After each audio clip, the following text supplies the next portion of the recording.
अस्सलाम वालेकुम, सुबह बखैर, गुड मॉर्निंग। आप देख रहे हैं बाखबर सवेरा और मैं हूँ आज एक आंख बड़ी एक आंख छोटी के साथ मदीहा नकवी। और मैं हूँ शफात अली। ख़वातीन और हज़रात, मदीहा ने खैर अपना अहवाल तो बता दिया, लेकिन पाकिस्तान की सियासत का भी कुछ ऐसा हाल है और ख़ासतौर पर अपोजिशन के बयानी का भी ऐसा ही हाल है। उसकी भी एक आंख बड़ी एक आंख छोटी, और वजह ये है ख़वातीन और हज़रात कि कोई भी अपोजिशन पे किसी एक नैरेटिव पे मुत्तफिक नज़र नहीं आ रहा। नवाज शरीफ का बयाना कुछ और है, मरीम नवाज का बयानिया कुछ और है, शहबाज शरीफ का बयानिया कुछ और है, और पीपल्स पार्टी का तो बिल्कुल ही कुछ और। शफात, अगर आप देखें, आपने क्योंकि मेरी आंखों के साथ कंपेयर कर दिया मुल्क की सियासत, तो देखें मैं तो दुनिया को आज एक नज़र से देखूंगी कि मेरी एक आंख तो ऑलरेडी काम ही नहीं कर रही। लेकिन ये जो तमाम तर अपोजिशन जमातें, ये तमाम तर सूरत हाल को एक नज़र से क्यों नहीं देख रही है, आप मुझे बताएं। कल वज़ीर आज़म इमरान खान ने जनाब नदीम मलिक साहब को एक इंटरव्यू दिया, एक बड़ा तवील इंटरव्यू, और इस इंटरव्यू में नदीम मलिक साहब के बकौल जी मैंने कोई सवाल नहीं बताया था। सारे सवालात जो हैं वो फिलबदी थे, वो स्पॉन्टेनियस थे, and I was allowed to ask every question. और इमरान खान साहब ने उसके बड़े तगड़े जवाबात दिए। हम डिस्कस करेंगे शो में, आज डिस्कस करेंगे। साथ ही और भी बहुत सारी चीज़ें जनाब, क्योंकि आज हफ्ते का आखिरी दिन है तो आपको ज़रा एक गुड नोट भी तो देना होता है ना, तो वो भी ज़रा आपके साथ डिस्कस करेंगे। मगर पहले कहाँ जाएंगे मदिया? टॉप स्टोरीज की जाने।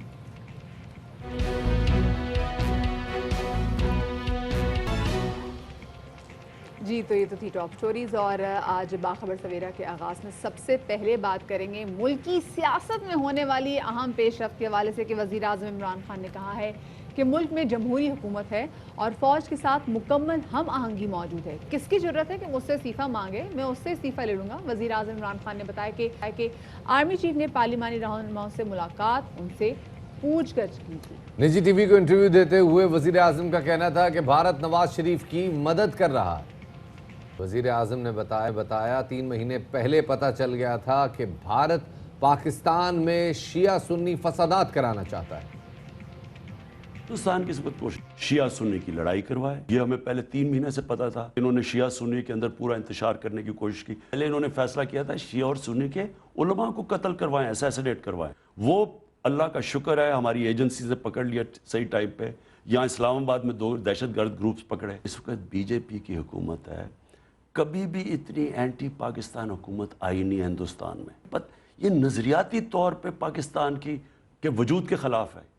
और इसी इंटरव्यू में वज़ीर आज़म इमरान खान कहते हैं कि आसिम सलीम बाजवा ने तमाम तर चीज़ों का जवाब दिया जिससे वो मुतमईन है। क्या कहा था, आपको सुनवाते हैं। बाजवा के ऊपर आप तहकीकात करवाएंगे? उनके ऊपर इल्ज़ाम लगे, उन्होंने फिर पूरी उसके ऊपर जवाब दिया हमें, और जवाब उन्होंने दिखाया। हमने लॉ मिनिस्टर को भी कहा, फ़ारूक नसीम ने उनके साथ, उनके साथ बैठ के हमने चेक किया। जब उन्होंने कहा कि जी ये इन्होंने आंसर कर दिया, हम अब अगर कोई और आगे मजीद कहता है तो हम उसकी इन्वेस्टिगेट करेंगे, ज़रूरत पड़ी FIO को दे देंगे। दूसरी जानिब वज़ीर इत्तलाआत और नशरियात शिबली फराज ने नवाज शरीफ को बानी MQM-2 करार दिया। आप बाहर मुल्क में क्या मैसेज दे रहे हैं? आपके खिताब में और अल्ताफ हुसैन के खिताब में तो कोई फ़र्क ही नहीं रहा। बस एक नारा जो उसने लगाया था उसकी कमी थी, बाकी तो आपने वही अल्ताफ हुसैन 2, फोटोकॉपी ऑफ अल्ताफ हुसैन। उसका भी मोडस ऑपरेंडी देखें तो यही था, इनका भी यही है कि किस तरह से झांसा दे के ये चले गए। और इसी तरह वफाकी वजीर फवाद चौधरी ये कहते हैं कि नवाज शरीफ का मकसद इदारों को आपस में लड़वाना है।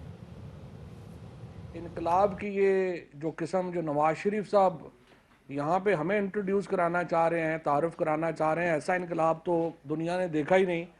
कि कारकुन तो सारे यहाँ पे निकलें, उनकी तहरीक के लिए निकलें, उनके लिए निकलें, उनके नज़रिए के लिए निकलें, लेकिन नवाज शरीफ साहब मेफेयर में बैठेंगे और लंदन में अपने बच्चों के साथ एक रेस्टोरेंट एक्सप्लोर करेंगे, दूसरे दिन दूसरा रेस्टोरेंट एक्सप्लोर करेंगे। इस वक्त उनका सिर्फ एक मोटिव है, और वो मोटिव ये है कि इदारों के अंदर तफरीक पैदा की जाए। पहले वो चाह रहे थे हुकूमत में और फ़ौज के अंदर तकसीम हो, अदलिया के अंदर तकसीम हो। जब उधर से नाकाम हुए हैं, अब इदारों को आपस में लड़ाना चाहते हैं। दूसरी जानिब गुज़िश्ता रोज़ नून लीग की नायब सदर मरियम नवाज ने एक बार फिर बड़ी जज्बाती प्रेस कॉन्फ्रेंस की, और उसमें उनका कहना था कि वो मौजूदा हुकूमत को जब मानती ही नहीं है तो उसके साथ मुज़ाकरात कैसे हो सकते हैं। नवाज शरीफ ने तय कर लिया है कि अब किसी से कोई बात नहीं होगी। अगर मैं यहाँ गिरफ्तार हुई तो नवाज शरीफ लंदन से क़यादत करेंगे। गिरफ्तार करेंगे तो गिरफ्तार हो जाऊंगी, लेकिन स्याही तो आपके अपने चेहरे पे मली जाएगी। मियाँ साहब लंदन से बैठ के लीड करेंगे। पंजाब को लोग कहते थे कि जी इस्टेब्लिशमेंट के आगे झुक जाता है, खामोश हो जाता है। पंजाब ने अपने सारे दाग धो दिए। ये ऐसा आदमी इमरान खान के जब इससे खुद चीज़ें हैंडल नहीं होती, क्योंकि नालायक है, कमज़ोर है, यहाँ से ज़रा खाली है, अपने से मामलात मैनेज नहीं होते तो वो इदारों को आगे झोंक देता है। डायलॉग किसी ऐसी कुव्वत से होता है जिसके अंदर कुछ सेम्बलेंस ऑफ ओरिजिनलिटी हो, कोई कानून हो, इंसाफ हो। मैं ऐसे इंसान से या ऐसी हुकूमत से, या जो उस हुकूमत के पीछे खड़े हैं जो कि ना आइन में बिलीव करते हैं ना कानून में बिलीव करते हैं, ऐसी हुकूमत को तो मैं मानने को तैयार नहीं हूँ। आप डायलॉग की बात करते हैं। कल मदिहा जब ये प्रेस कॉन्फ्रेंस हो रही थी तो उन्होंने कहा कि अगर अगर मरियम और नवाज़ अरेस्ट हो जाएगी तो उसमें शायद खाकान की इस तहरीक की क़यादत करेगा, शायद खाकान अरेस्ट हो जाएगा तो मरियम और का नाम नहीं था। एहसन इकबाल साहब का नाम उन्होंने सबसे आखिर में लिया, लेकिन उनके बराबर में जावेद हाशमी साहब बैठे थे तो उनका नाम नहीं लिया। ये बड़ी हैरत अंगेज बात है। तो खैर they want someone who is very active, इसलिए उन्होंने कहा कि अगर उनको भी गिरफ्तार कर लिया तो वो फिर उनके जो वालिद साहब हैं मियां मोहम्मद नवाज शरीफ, वो लंदन में बैठ के जो तमाम जो तहरीक है, वो तमाम जो चीज़ें हैं उनको फिर आगे जाके चलाएंगे। इसी वाले से मजीद बात करने के लिए हमारे साथ मौजूद है पाकिस्तान तहरीक इंसाफ की रहनुमा और वफाकी पार्लिमानी सेक्रेटरी बराए तिजारत शानदाना गुलजार साहिबा। उनको शामिल गुफ्तगू करेंगे। शानदाना साहिबा बहुत शुक्रिया बाखबर सवेरा को वक्त देने के लिए। ये बताएगा कि हम अब से नहीं देख रहे, हम बल्कि काफ़ी अरसे से देख रहे हैं कि मियां मोहम्मद नवाज शरीफ जो हैं वो बहुत अरसे से इदारों के ख़िलाफ़ जो हैं वो बयानबाजी कर रहे हैं। कभी वो खलाई मखलूक कहते हैं, कभी वो कुछ कहते हैं, और अब तो उन्होंने कह दिया कि जी हमारा तो इनसे कोई लड़ाई नहीं है, हमारी तो उनसे लड़ाई है जो कि इस हुकूमत को लेकर आई है। ये क्या मूड लग रहा है आपको इनका? शुक्रिया जी। पहली थोड़ी सी मैं ज़रा वजाहत कर दूं। मैंने पार्लिमानी सेक्रेटरी बराए तिजारत से पिछले साल इस्तीफा दे दिया था। नहीं, नो प्रॉब्लम जी। एक्चुअली पिछले साल पाकिस्तान अल्हम्दुलिल्लाह we were very lucky, Pakistan ने कॉमनवेल्थ में इलेक्शन जीत लिया था, तो हमारे पास कॉमनवेल्थ की सीट है जो मैंने जीती 3 साल के लिए इंशाल्लाह, तो उसकी वजह से मैं नहीं रही। तो एक क्लैरिफिकेशन जरूरी थी। दूसरी बात देखें, आपने बहुत अच्छा सवाल पूछा और मुझे कैसे मैं कहूँ कि आपने जो मरियम साहिबा की शॉर्ट सुनाई, आपको याद है आपने तकरीबन 3-4 साल 3.5 साल पहले मरियम साहिबा की एक और प्रेस कॉन्फ्रेंस थी और उन्होंने बहुत फेमसली कहा था कि हम हुक्मरान खानदान है तो हमसे लोग जलते हैं। आप सिर्फ इससे अंदाजा कर लें कि ये जो वाकई हुक्मरान हैं या उस पार्टी के हुक्मरान है PMLN के, ये अपना को हुक्मरान खानदान यानी जो 15th अमेंडमेंट उन्होंने की थी अमीर अल मोमिनीन वाली, जो सेनेट ने कभी पास नहीं की, ये अभी भी उसी मोड में फंसे हुए हैं। तर्जे अमल और तर्जे जिंदगी तो उनका वही बादशाह वाला है, लेकिन वो बादशाहत अपनी कंफर्म करना चाह रहे थे। देखिए, कॉमन सेंस की बात है। आर्मी चीफ जो होता है वो उसका बेटा फौजी तो हो सकता है, एयरफोर्स चीफ उसका बेटा एयरफोर्स में तो हो सकता है, बट जब ये अमल पाकिस्तान में आ जाएगा कि आर्मी चीफ का बेटा आर्मी चीफ होगा और एयरफोर्स चीफ का बेटा एयरफोर्स का चीफ होगा, आप समझ गए पाकिस्तान बर्बाद हो गया उस दिन। इसी तरह हमारी जमहूरियत का जनाजा निकल चुका है बहुत पहले, और जो वज़ीर आज़म इमरान खान करना चाह रहे हैं और जो इनकी स्टेटमेंट्स आ रही हैं लंदन से आ रही है, देखिए अफ्रीका में नहीं बैठे, क्वेटा में नहीं बैठे हैं, किसी गरीब मुल्क में नहीं बैठे, दुनिया के सबसे मालदार मुल्क में सबसे मालदार प्रॉपर्टीज में बैठ के कह रहे हैं कि हमें हुकूमत वापस चाहिए। फौज किसकी शानदाना साहिबा, इनका जो एक नैरेटिव सामने आया है जिसमें अभी तक कंफ्यूजन नजर आ रही है। एक तरफ नवाज शरीफ कह रहे हैं कि उनका निशाना इमरान खान नहीं है बल्कि वो है जो इनको वो उनका निशाना डेफिनेटली वो तासुरी दे रहे हैं कि वो फौज के हवाले से बात कर रहे हैं। दूसरी तरफ राना सनाउल्लाह या दीगर जो लीगी रहनुमा वो कहते हैं जी हम तो इदारों में तसादम चाहते ही नहीं है, ये तो तासुरी गलत है। तो नैरेटिव क्या है ऑपोजिशन का, आप इस हवाले से क्या कहना चाहेंगे? कोई नैरेटिव नहीं है जी। ऑपोजिशन का नैरेटिव क्या हो सकता है, आप मुझे बताएं ना। मरियम साहिबा कोशिश कर रही हैं कि उनका बेटा जो है जुनैद सफदर, उसकी रिश्ता खाली हो जाए, वो अगले बादशाह बने पाकिस्तान के। तो नैरेटिव क्या होगा? ख्वाजा आसिफ साहब उधर के उस तरफ कह रहे हैं, खुला उन्होंने कह दिया, हैट्स ऑफ टू हिम, कि मैं नहीं ट्रस्ट करता अपने एलाय को जो जरदारी साहब हैं। उन्होंने भी कराची का हालिया तबाही देखी है ना, तो कौन आदमी पाकिस्तान की तबाही को इग्नोर कर सकता है? कौन औरत पाकिस्तान की, या पाकिस्तान का दिल है सिंध, और कराची से तो आपको 70% GDP आता है, उसको उन्होंने आंखें बंद कर दी। वो डिजास्टर इंडिया में तो दिया, पाकिस्तान में आया था ना, महीना भी नहीं पूरा हुआ उसको, और आप कहते कि वो आदमी जो एक शहर को नहीं संभाल सकता, वो हमारा आला है, वो पाकिस्तान। अच्छा शानदाना साहब, एक सवाल जो पिछले 2 दिनों से उठ रहा है कि बड़ी हसास किस्म की मालूमात भी जो है वो मियां मोहम्मद नवाज शरीफ बड़े गलत तरीके से बयान कर रहे हैं, ये किसकी माँ पर ये सब कुछ कर रहे हैं? मुझे आप जर्नलिस्ट है ना दोनों? अच्छा, आपका पासपोर्ट किस मुल्क का है आप दोनों का? ऑफ कोर्स पाकिस्तान, पाकिस्तान का है, ठीक है। पाकिस्तान का है तो चले, आपको पाकिस्तान की हुकूमत पे गुस्सा आता होगा, वक्तन टैक्सेस पे भी गुस्सा आता होगा, महंगाई पे भी गुस्सा आता होगा, बिजली पे भी, मुझे भी आता है, मैं भी इंसान हूँ, मैं भी दरख्त तो पैसे नहीं कमाती हूँ ना, असेंबली से जो तनख्वाह मिलती है उससे गुजारा करती हूँ। लेकिन वो दिन कब आएगा आप दोनों के लिए और मेरे लिए, जब हम वही बात करें जो पाकिस्तान से नफरत करने वाला जर्नलिस्ट तारिक फतह का है, वो कनाडा में बैठा हुआ है, इंडिया कट आउट है, वो सारा दिन पाकिस्तान के खिलाफ स्टेटमेंट देता है। कल मरियम बीबी ने वही स्टेटमेंट दी जो तारिक फतह देता है, और वाहिद जर्नलिस्ट है कनाडा में बैठा हुआ कैनेडियन पासपोर्ट पे कि उसने कल मरियम नवाज की तायीद की है और हमारे इदारों को उसने भी वही बातें कही हैं जो मियां साहब ने कही हैं। आप मुझे बता दें कि इनका क्या नैरेटिव हो सकता है? बिल्कुल सही बात कह रही, क्योंकि ये अभी जो अपोजिशन रहनुमा है वो मुसलसल ये बात कह रहे हैं कि वो महंगाई के खिलाफ अवाम के हक के लिए मिल के मुत्तहिद होकर बाहर निकले हैं, लेकिन जब देखा जाए तो मियां मोहम्मद नवाज शरीफ की जो स्टेटमेंट्स आ रही हैं वो मुल्क की सॉवरेनिटी पे डायरेक्टली हिट करें। बहुत शुक्रिया जी, शानदाना गुलजार साहब हमारे साथ मौजूद। और साथ में शफात, हमने देखा कि मुस्लिम लीग नून के बहुत सारे ऐसे रहनुमा थे जो कि पिछले दिनों जाके मिले थे उस्मान गुलजार साहब से भी, ठीक है। अब वो पहले तो पार्टी ने शो कॉज नोटिस जारी किया और अब पता चला है कि जी नवाज शरीफ से इख्तलाफ रखने वाले 5 लीगी अरकान को निकाल दिया गया पार्टी से, और पार्टी से निकाले जाने वाले MPs में अशरफ अंसारी, जलील शरफपुरी, फैसल न्याजी, निशात डाहा साहब जिनके पिछले दिनों काफ़ी बयान दिए थे इस हवाले से, मौलवी गयासुद्दीन जो हैं वो शामिल हैं। एहसन इकबाल ने क़यादत की मंजूरी से फैसले का ऐलान कर दिया। वोटिंग में फैटिफ के हवाले से जब कानून साजी की जा रही थी तो उस वोटिंग में भी जो गैर हाजिर लीगी अरकान सेनेट और कौमी असम्बली को भी शो कॉज जारी कर दिया गया है। राहीला मक्सी, कुलसूम परवीन, दिलावर खान, शमीम आफरीदी को शो कॉज जारी किए गए हैं। और मदीहा, ये तब होता है कि जब नैरेटिव में क्लैरिटी नहीं होती। बात भी की जा रही है, दावे भी की जा रहे हैं कि हुकूमत को टफ टाइम दिया जाएगा, हुकूमत को घर भेज दिया जाएगा, हुकूमत को गिरा दिया जाएगा, वो लेकिन उसके लिए किसी एक नैरेटिव पे मुत्तफिक होना बड़ा ज़रूरी है। बिल्कुल शफात, और जैसे हमने कि जो डाहा साहब जो शरफपुरी साहब ये तो पहले भी कह चुके हैं, भाई देखिए हमारे हल्के में अगर कोई मसला होगा तो ऑफ कोर्स भी हम जाएंगे और हम वज़ीर आला से मुलाकात भी करेंगे, तो इसमें कोई ऐसी बुरी बात होनी नहीं चाहिए।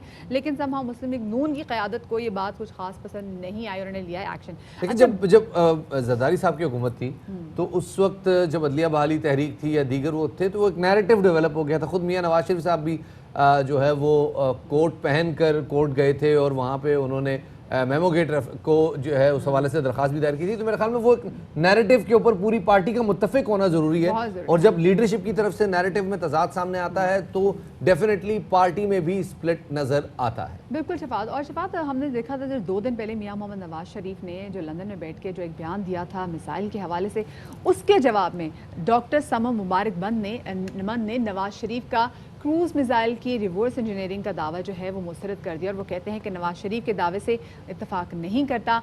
आम फहम जो लोग हैं वो ये समझते हैं कि अमेरिकी टोमाहॉक मिसाइल जो है वो गिरा और हमने उसकी नकल तैयार कर ली, ये सच नहीं है। अमेरिकी मिसाइल टुकड़ों की शक्ल में मिला, ये कूड़ा करकट था, ये बहुत ही पेचीदा मिसाइल है, जब तक टेक्नोलॉजी पे अबूर ना हो इसे तैयार नहीं किया जा सकता। इतने कॉम्प्लेक्स होते हैं, इतने कॉम्प्लिकेटेड होते हैं, इतने इंट्रिकेट होते हैं कि ये आपको जब तक ये टेक्नोलॉजी पूरी खुद अच्छी तरह से आती ना हो, आपको इस पे अबूर ना हो, आप इनको बना नहीं सकते। ये ऐसी चीज़ें नहीं है कि देख के बनाई जा सके। कोई पीस ऑफ फर्नीचर तो नहीं होता कि देख लिया उसका डिज़ाइन और ऐसे बना लिया। ये इसके अंदर गाइडेंस एंड कंट्रोल सिस्टम होता है, जो कंप्यूटर प्रोग्रामिंग होती है, जो इलेक्ट्रॉनिक्स होती है, वो बड़ी पेचीदा होती है। आम फहम लोगों का तासुर था कि क्योंकि वो पाकिस्तान में गिर गई थी अमेरिका की मिसाइल, तो हमने शायद उनको देख के नकल करके बना ली होंगी, ऐसी बात नहीं है। एक पहली बात तो ये है कि जब वो गिरी थी तो वो बिल्कुल डिस्ट्रॉय हो गई थी, वो छोटे छोटे टुकड़ों में हो गई थी, तो कूड़ा करकट था बिल्कुल। पाकिस्तान की क्रूज मिसाइल एक बहुत बड़ी सच्चाई है। हमारे पास, हमारी आर्मी के पास क्रूज मिसाइल पाकिस्तानी साइंटिस्ट ने, इंजीनियर्स ने खुद डिज़ाइन करके बना कर दी हुई हैं और हमारे आर्मी के आर्सनाल में हैं। हमारी क्रूज मिसाइल बहुत कामयाब हैं, बड़े उसके टेस्ट एंड ट्रायल्स हुए हैं। ये तो दुनिया देखती है जो जब हम ट्रायल्स होते हैं। साबिक भारतीय मेजर गौरव आर्या ने तस्दीक की है कि SCCP से डेटा लीक एक पाकिस्तानी ने किया। रिटायर्ड मेजर गौरव ने अपने व्लॉग में कहा है कि जनरल बाजवा से मुतल्लिक डेटा एक पाकिस्तानी ने फराहम किया। साथ में उनका ये भी कहना था कि हमें ये डेटा भारत में बैठे बैठे नहीं मिला, 20 से 50 हज़ार रुपए देखो, फिर देखो कि पाकिस्तानी क्या करते हैं। ये ऐसे ही तो हमने निकाला। ये जो हमने जनरल आसिम बाजवा के बारे में, वहाँ से हमें पता लगा। आपको लगता है कि भारत में बैठे बैठे हमें पता लग गया? नहीं, किसी पाकिस्तानी नहीं दिया होगा। 20-50 हज़ार रुपए दीजिए, फिर देखिए पाकिस्तानी क्या करते हैं अपने मुल्क के साथ। दूसरी जानब सिक्योरिटी एक्सचेंज कमीशन पाकिस्तान से हसास मालूमात कैसे लीक हुई? AIY न्यूज़ दस्तावेज़ात चोरी करने वालों के नाम पहले से बेनकाब कर चुका है। जफर हिजाजी के बेटे और SSCP के additional director market surveillance Arsalan Zafar इसमें मुलव्वस निकले। नादरा से बाजवा फैमिली के नाम और शनाख्ती कार्ड से नंबर चुराए गए। फिर उसके बाद कंपनियों का रिकॉर्ड निकाला गया। सहाफ़ी फ़खर दुरानी ने SSCP से वही दस्तावेज़ हासिल की और फिर अहमद नूरानी ने आसिम सलीम बाजवा से मुताल्लिक़ खबर शाया की। यहाँ वक्त हो गया एक छोटे से ब्रेक का, हमारे साथ रहिएगा।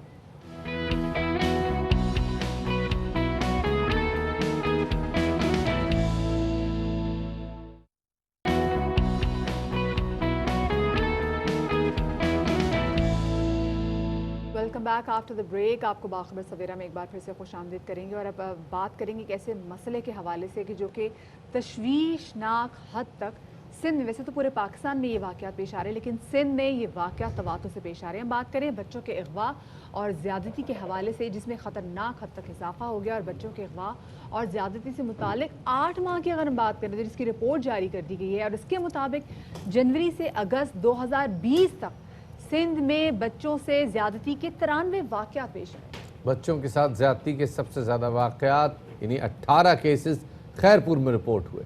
रवां साल सूबे में बच्चों पर जिस्मानी तशद्दुद के 36 वाक़यात हुए। अगस्त तक सिंध में बच्चों की गुमशुदगी के 782 वाक़यात हुए, जो कि गुज़िश्ता साल की निस्बत दुगने ज़्यादा हैं। कराची में बच्चों की गुमशुदगी के 661 वाक़यात हुए, जिनमें से 428 बच्चे मिल गए और 233 बच्चे जो हैं वो ताहाल बाज़ियाब नहीं करवाए जा सके। इसी हवाले से मज़ीद बात करेंगे। हमारे साथ स्टूडियोज़ में मौजूद हैं समाजी कारकुन आलिया सारिम साहिबा, उनको शामिल गुफ्तगू करेंगे। अस्सलाम वालेकुम जी। अली हबीब, वेलकम टू बाखबर सवेरा।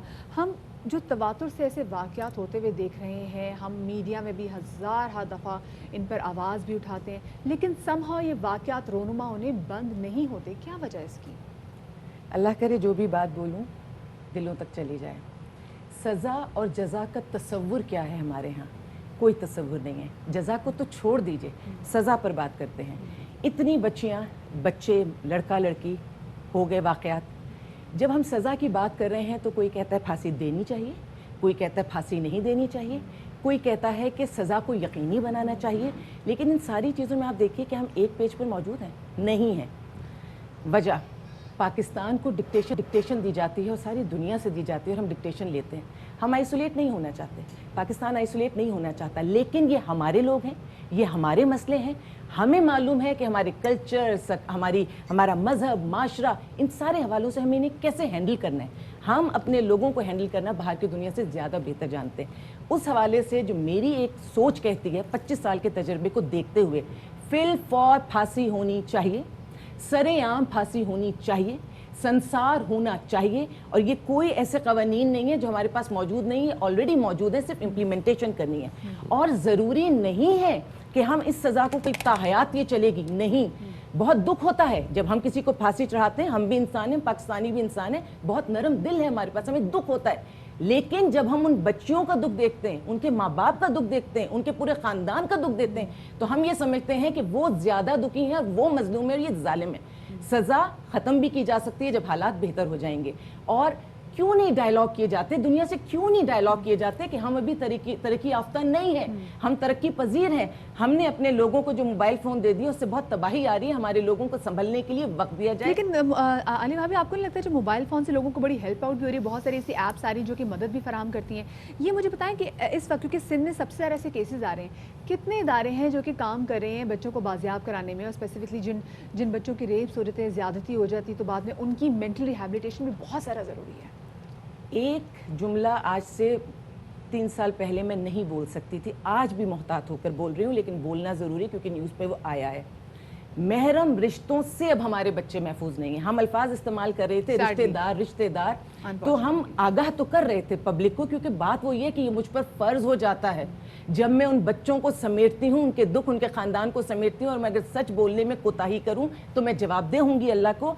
हम महरम रिश्ते, अब महरम रिश्ते में भी जो सबसे अजीज रिश्ता है, अब भी नाम नहीं लेती, जाइए, मैं अब भी नाम नहीं लेती इस उम्मीद पर कि अल्लाह हमें बेहतर करे, जो सबसे महरम रिश्ता है, जिसकी छत के नीचे बच्चा अपने आप को सबसे ज्यादा महफूज समझता है, जिसको मैं सरबराह कहती हूँ, अलैलान खुशी से सरबराह कहती हूँ, उनसे बच्चे महफूज नहीं है। और एक बात इसके आगे बता दूं, जब वो बच्चे इदारे तक पहुंच भी जाते हैं और हम उन्हें सपोर्ट भी करते हैं और वो बच्चे हमारे पास खुश भी होते हैं, क्योंकि वो माइनर होते हैं, तो वही माँ बाप या वही रिश्तेदार जिनकी वजह से वो यहाँ तक पहुँचते हैं, कोर्ट के थ्रू माइनर होने की वजह से उन्हीं को दिए जाते हैं। माँ बाप आपके सबसे बेहतरीन रिश्ते हैं, लेकिन अगर माँ बाप ही आपकी इज्जतों को ना संभाल सकें बरादरी के नाम पे, किसी प्रेशर के नाम पे, तो खुदारा ये अदालतें, ये हुकूमतें सपोर्ट करें। ये बड़ी दिलचस्प बात की आपने, और ये एक अफसोसनाक अमर है कि जिस पे आप, जिसकी तरफ आप निशानदेही कर रही हैं, बच्चों पे तशद्दुद के वाक़यात भी बहुत ज़्यादा हैं। और ख़ास तौर पर कुछ अर्सा पहले, चंद दिन पहले बल्कि एक वीडियो भी वायरल हुई जिसमें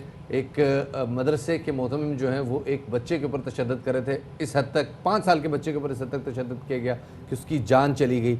ये ज़हनियत तब्दील नहीं हो पा रही, इस हवाले से बात भी की जा रही है, बहुत सारे मुखैर हजरात भी इस हवाले से अवेयरनेस क्रिएट कर रहे हैं, लेकिन ये ज़हनियत तब्दील नहीं हो पा रही। बच्चों को सिखाने का एक ही हुनर है और वो ये कि उनको मारा जाए, इसको कैसे तब्दील किया जाए? क्या हम हाथ डालते हैं किसी पे? जो आपने अल्फाज तो अदा कर दिए, यानी बंद अल्फाज में हम बात कर पाते हैं। मजहबी हवाले से बात करो तो वो तबका एकदम सामने खड़ा हो जाता है, अगर हुकूमती हवाले से बात करो तो वो तबका एकदम सामने खड़ा हो जाता है। मैं अगर पुलिस के लिए भी कोई सख्त जुमला कह दूंगी तो इसी पुलिस में वो अच्छे लोग हैं, बहुत अच्छे लोग हैं, जो इदारे तक उन लोगों को भेजते, उन बच्चियों को, उन औरतों को भेजते कि खुदारा तुम यहाँ मत बैठो, ये जगह से थाना सेफ नहीं है, पुलिस सेफ नहीं है, खुदारा तुम जाके इस इदारे पे चली जाओ, ये इदारा तुम्हें सपोर्ट कर लेगा। तो मैं पुलिस के खिलाफ भी नहीं, मतलब मैं खुलकर किसके लिए बात कर सकती हूँ। और जब तक हम एक पेज पर नहीं होंगे, बात ये है गुनाहगार को सजा दो, जिसने गुनाह किया है, ना मजहब देखो, ना औरत देखो, ना मर्द देखो, ना उम्र देखो, उसको सजा मिलनी चाहिए। शफात ने बात की कि मदरसों में जब बच्चों पे तशद्दुद हो रहा होता है और हम देखते हैं कि बच्चियों को भी मारा जा रहा होता है, तो वहाँ पे पेरेंट्स का भी कहीं ना कहीं माइंड सेट आ जाता है, क्योंकि वो कहते हैं जी बच्चे के मार्क्स अच्छे आने चाहिए, आप चाहे बच्चे की चमड़ी उतार लें। नहीं, मैं इधर आती हूँ, देखो मेरी बात सुनो। आम तौर से हमारे यहाँ क्या होता है, मदरसों में किनको भेजा जाता है, वो बेचारे अनपढ़ लोग, मेजॉरिटी जो अपने बच्चों को नहीं पाल पा रहे होते हैं, वो बड़े स्कूलों में नहीं भेज पा रहे होते, वो उनको मदरसों में पढ़ने के लिए भी, हाँ, पढ़ने लिखने वाले भी होते हैं। लेकिन देखिए, जो बहुत ज्यादा पढ़े लिखे या पैसे वाले लोग हैं वो इन मदरसों में ऐसे नहीं छोड़ते, उनके घरों में बाकायदा आते हैं, वो वहां उनको तालीम देते हैं, वो बाकायदा नजर रखते हैं। मैं जिस तबके की बात कर रही हूँ वो तबका है जिसके पास छोटा सा घर है, एक कमरे का घर है और 10 बच्चे हैं। ये बहस बड़ी तवील हो जाएगी अगर हम इस तरफ चले जाएं कि कौन सा तबका इससे ज्यादा मुतासर है, लेकिन बहरहाल ये ठीक है, हर तबके का मसला है और बच्चों को सिखाने के लिए वो माइंडसेट जिसकी हम तब्दीली की बात करें, मैं यूं ले लेती वो माइंडसेट बहरहाल तब्दील नहीं हो पा रहा। बच्चों को हमने एक बेहतर जगह देनी है, जिसके लिए लोगों को रोजगार देना है, फैमिली प्लानिंग करनी है, उतने ही बच्चे पैदा करने, इसमें तबके की भी कोई कैद नहीं है, हमने उतने ही बच्चे पैदा करने हैं। बेहतर तौर पे जाहिर है तभी तरबियत हो पाएगी बच्चों की जब बच्चे कम होंगे और बच्चों के ऊपर फोकस होगा। बहुत बहुत शुक्रिया जी, आलिया भाभी हमारे साथ मौजूद थी और बता रही थी कि इस वक्त मुआशरे में इस किस्म के केसेस रिपोर्ट हो रहे हैं जो कि रिपोर्ट भी नहीं किए जा सकते, और ये इस मामले के ऊपर बड़ी संजीदगी से अब हम सबको मिल बैठने की ज़रूरत है। बिल्कुल शफात, अब ज़रा आगे बढ़ते शफात, देखिए हमने देखा है कि मुल्क में बहुत सारे ऐसे तालीमी इदारे, बहुत सारे ऐसे रेस्टोरेंट्स, सिंध की अगर हम बात करें, लाहौर की बात करें, जो SOPs पे अमल दरामद नहीं करा रहे थे, शादी हॉल भी इनमें शामिल हैं, जो SOPs पे अमल दरामद नहीं कर रहे थे तो उनको कर दिया गया बंद। अच्छा, अब इसके लिए स्पेसिफिकली टीम्स जाती हैं, छापा मारती हैं और देखती हैं कि SOPs पे अमल दरामद हो रहा है या नहीं हो रहा। तो बूरे वाला में तो बिल्कुल एक मुख्तलिफ नौयत का वाक़या पेश आ गया। बूरे वाला के निजी स्कूल में SOPs पर अमल हो रहा है या नहीं, इसका मुआयना करने के लिए वहाँ पे पहुँच गए जनाब असिस्टेंट कमिश्नर साहब। गार्ड ने उनको रोका। अब ऑफकोर्स जब आप अंदर एंटर होंगे तो आपको एक तो सैनिटाइजर भी दिया जाएगा और साथ में आपका टेम्परेचर चेक किया जाएगा। अब ईगो उनकी इतनी हिट कर गई कि वो सहन साहब को चढ़ गया गुस्सा और असिस्टेंट कमिश्नर ने अपने गार्ड्स के साथ मिलके स्कूल के जो सिक्योरिटी गार्ड थे उसको शदीद तशद्दुद का निशाना बनाया। ये आप अपनी वीडियो में भी देख सकते हैं जनाब, जो इस वक्त हम सामने प्ले कर रहे हैं कि किस तरह से मैन हैंडल किया जा रहा है उस गार्ड को, और पुलिस जो है वो उस गार्ड के ऊपर तशद्दुद कर रही है। उसको बाहर ले जाया गया और बाकायदा तौर पर वो गिरफ्तार कर लिया गया। जुर्म सिर्फ ये था कि उसने उस बड़े साहब का जो है टेम्परेचर चेक कर लिया था और टेम्परेचर चेक करने की दरख्वास्त की थी। अब फिलहाल ये है कि इस पे वज़ीर आला पंजाब सरदार उस्मान बज़दार नोटिस ले चुके हैं और इस मामले का मुकदमा भी दर्ज कर लिया गया है। हमारे साथ मौजूद हैं ब्यूरो चीफ मुल्तान जनाब यासिर शेख साहब, उन्हें शामिल गुफ्तगू करते हैं। बहुत शुक्रिया शेख साहब वक्त देने के लिए। شیخ صاحب کیا مزید ڈیولپمنٹ ہوئی ہے اس معاملے میں؟ دیکھیے شفاعت، اس افسوسناک واقعے میں جو ڈیولپمنٹ ہے وہ ہے کہ ان کو SNGAD رپورٹ کرنے کا کہا گیا تھا اور وہ SNGAD پیش ہو گئی ہیں. ڈپٹی کمشنر وکاس رشید نے، جو بورے والا کے ڈپٹی کمشنر ہیں، وہاڑی کے ڈپٹی کمشنر ہیں، انہوں نے 2 رکنی ٹیم جو ہے ADCG حافظ خالد محمود پر اور ایک CEO ایجوکیشن ہیں ان کے اوپر مشتمل 2 رکنی ایک ٹیم بنائی ہے جو 24 گھنٹے میں اس واقعے کی باقاعدہ رپورٹ پیش کرے گی. دوسری جانب جو پرائیویٹ اسکول ایسوسیشن ہے انہوں نے AC کی اپنے عہدے سے، اسسٹنٹ کمشنر رانا اورنگزیب کی اپنے عہدے سے چھوڑ کر انہیں SNGAD رپورٹ کرنے کو ناکافی قرار دیا اس ایکشن کو، اور ان کا مطالبہ ہے کہ ان کو معطل بھی کیا جائے. اور اس کے جو دیگر ایلیمنٹس ہیں جس کے اوپر بات کرنے کی ضرورت ہے شفاعت، کہ دیکھیے بنیادی طور پہ اس سارے ایٹیچیوڈ کو بدلنے کی ضرورت ہے کہ اس افسر شاہی کو ان کی ٹریننگ کے دوران ہی یہ بتانے کی ضرورت ہے کہ یہ جو آپ کو یہ ٹیشن ٹاٹ ملے ہوئے یہ تمام پروٹوکول اور گاڑیاں اور بڑی بڑی ایکڑوں پر مشتمل رہائش گاہیں اور ان لمیٹڈ فیول اور ملازمین کی فوج ظفر موج، یہ ساری اسی عوام کے، اسی سول لوگوں کے ٹیکسوں سے آپ کو مراد ملتی ہیں. لیکن المیہ کیا ہے کہ ان کو باقاعدہ ان کی ٹریننگ میں ان کے جو سیشنز ہوتے ہیں ان کو ایروگینس بتائی جاتی ہے کہ آپ نے کیسے ہیوملیٹ کرنا ہے لوگوں کو. وہ جتنے زیادہ آپ پراؤڈ دیکھیں گے، جتنے زیادہ آپ ایروگینٹ ہوں گے، اتنا زیادہ آپ کا روب اور دبدبہ ذرا بڑھے گا. ذرا اسسٹنٹ کمشنر صاحب سے اس حوالے سے بات نہیں ہوئی؟ انہوں نے اب تو کوئی نہ کوئی موقف تو دیا ہوگا. جی مدیحہ ان سے بات ہوئی ہے، ان کا کہنا ہے کہ جی انہوں نے تشدد کا نشانہ نہیں بنایا.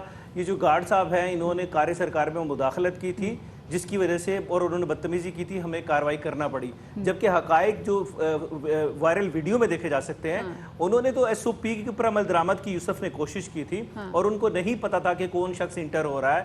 اور اگر کوئی بھی ہے، ایون کہ کوئی جتنی بھی بڑی پروفائل کا بندہ ہے، آپ کے SOP بنائے ہوئے ہیں انتظامیہ، آپ وہی SOP چیک کرنے کے لیے جاتے ہیں. یاسر ان سے پوچھا نہیں گیا کہ آپ کے گارڈ نے اگر کار سرکار میں مداخلت کی ہے تو آپ نے ان کو روکا کیوں نہیں؟ آپ وہاں کیوں کھڑے؟ تو ویڈیو بھی بن گئی تو انہوں نے بات کی. اب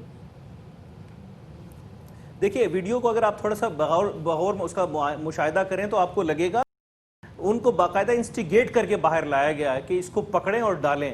اور جو ہیمولیشن کی گئی ہے کہ اس کو پہلے اس کا ان ویپنڈ کیا گیا اور اس کے بعد اس کی ایک آدھا تھپڑ اس کو رسید کیا گیا اور کھینچتے ہوئے لے کے جایا گیا. بات یہاں ختم نہیں ہوئی. باقاعدہ AC صاحب نے SHO جو مقامی ہیں ان کو فون کیا کہ اس کو ڈائریکٹلی حوالات پہ بند کر کے ہارڈلی 13 منٹ میں FIR لانچ ہو گئی. مطلب ایک عام آدمی کا کوئی پرابلم ہو تو اس کو 13 ماہ لگتے ہیں FIR لانچ کرنے میں. لیکن اب وہ کیا ابھی بھی لاک اپ میں ہے وہ گارڈ، یا اب وہ باہر نکال لیا گیا؟ نہیں، عدالت نے اس پہ جو ہے قاعدہ جو ہے ایک سنجیدہ اس کا نوٹس لیا اور عدالت نے اس گارڈ کی محمد یوسف کی ضمانت کو منظور کرتے ہوئے اسے فوری طور پر رہا کر دیا. فوری طور پر. بہت بہت شکریہ جی. ہمارے بیورو چیف ملتظر شیخ صاحب ہمارے ساتھ موجود تھے، بتا رہے تھے کہ وہ گارڈ جس پہ تشدد کیا گیا تھا اور 13 منٹ میں اس پہ FIR بھی ہو گئی تھی، اب وہ ضمانت پر رہا ہے. آگے بڑھیں جناب. جی آگے بڑھیں. شفاعت وہ رکھیں، مجھے اپنی ایک آنکھ سے بھی نظر آ رہا ہے کہ بریک آ گئی. آپ کو کیوں نہیں نظر آ رہی بریک؟ چھوٹی سی بریک کے بعد واپس آتے ہیں، ہمارے ساتھ رہیے گا.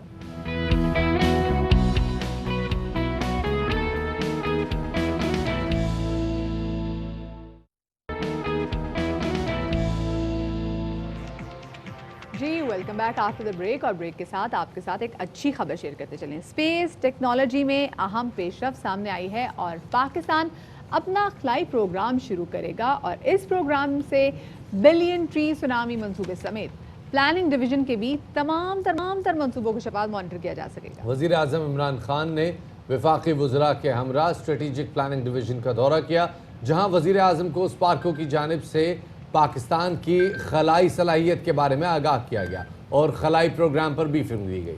وزیر اعظم کو بریفنگ میں بتایا گیا کہ پاکستان نے اپنا خلائی پروگرام شروع کرنے کا فیصلہ کیا اور سیٹلائٹ پروگرام کے ذریعے پلاننگ ڈویژن کے تمام منصوبوں کو مانیٹر کیا جائے گا.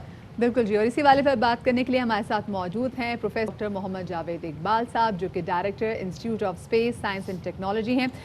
پروفیسر صاحب بہت شکریہ باخبر سویرا کو وقت دینے کے لیے. یہ بڑا کمال سٹیپ ہے جو کہ لینے جا رہے ہیں، کتنا فائدہ ہوگا اس سے؟ السلام علیکم. میں تھوڑا سا پاکستان کے اسپیس سائنس پروگرام کی ہسٹری بتانا چاہتا ہوں کہ 1961 میں سپارکو جو کہ پاکستان کی اسپیس ایجنسی ہے اس کا قیام ہوا. اس کے جو پہلے چیئرمین تھے نوبل یافتہ ڈاکٹر عبدالسلام تھے. پھر اس کے بعد پاکستان نے اسپیس سائنس کا آغاز ہوتا ہے. 1990 میں پاکستان نے پہلا خلائی جو ہے سیٹلائٹ جو ہے اسپیس میں بھیجا، جو کہ ناکام ہو گیا تھا. تاہم مشرف دور میں پاکستان کا اسپیس سائنس پروگرام 2040 کا منصوبہ بنایا جاتا ہے. اس سلسلے میں چائنا کی جو مختلف کمپنیز ہیں اور حکومت کے ساتھ ایک ایگریمنٹ ہوتا ہے. تو اس کے نتیجے میں 2011 میں پاکستان کا پہلا سیٹلائٹ پاک سیٹ 1R خلا میں بھیجا گیا، جو کہ جیو اسٹیشنری سیٹلائٹ ہے. اسے جو ہے کمیونیکیشن کے پرپس کے لیے استعمال کیا جاتا ہے. 2018 میں ریموٹ سینسنگ سیٹلائٹ بھیجا گیا. ریموٹ سینسنگ سیٹلائٹ جو ہے اس کا الٹیچیوڈ کم ہوتا ہے، 640 کلومیٹر کے ہائٹ پہ ہوتا ہے. یہ جو ہے اربن مانیٹرنگ کے لیے استعمال کیا جاتا ہے. ابھی حال ہی میں موجودہ گورنمنٹ نے پاکستان اسپیس سینٹر کا پروگرام بنایا ہے. یہ جو 2 سیٹلائٹ بھیجے گئے تھے، اس میں زیادہ کنٹریبیوشن چائنا کی کمپنی کا تھا. اب جو پاکستان اسپیس سینٹر کا قیام ہوا ہے، اس میں آئیڈیا یہ ہے کہ ہم پاکستان جو ہے اسپیس ٹیکنالوجی، سیٹلائٹ ٹیکنالوجی میں خود کفیل ہوگا. پاکستان نہ صرف کہ سیٹلائٹ بنائے گا اور ساتھ ہی ساتھ لانچنگ پیڈ بھی یہاں پر بنایا جائے گا. اس کے علاوہ ہم جو سیٹلائٹ بنائیں گے ہم ایکسپورٹ بھی کر سکتے ہیں. اس کو ہم جو ہے اس سے ہم جو ہے زر مبادلہ کا بھی ہم کما سکتے ہیں. تو اسپیس سائنس پروگرام جو ہے یہ بہت بڑا یعنی بلینز آف روپیز کا پروگرام ہے. جاوید اقبال صاحب یہ بتائیے گا کہ یہ جب پاکستان کے خلائی پروگرام میں جب اگلا جو ہے مشن بھیجا جائے گا تو اس سے یہ بلین ٹری سونامی جیسے منصوبوں کی مانیٹرنگ کیسے ہوگی؟ جی، یہ جو میں نے آپ کو ذکر کیا ریموٹ سینسنگ سیٹلائٹ جو ہوتے ہیں جس کی ہائٹ کم ہوتی ہے، جب یہ پاکستان سے گزرتا ہے تو اس میں ہائی ریزولوشنز کیمراز لگے ہوتے ہیں.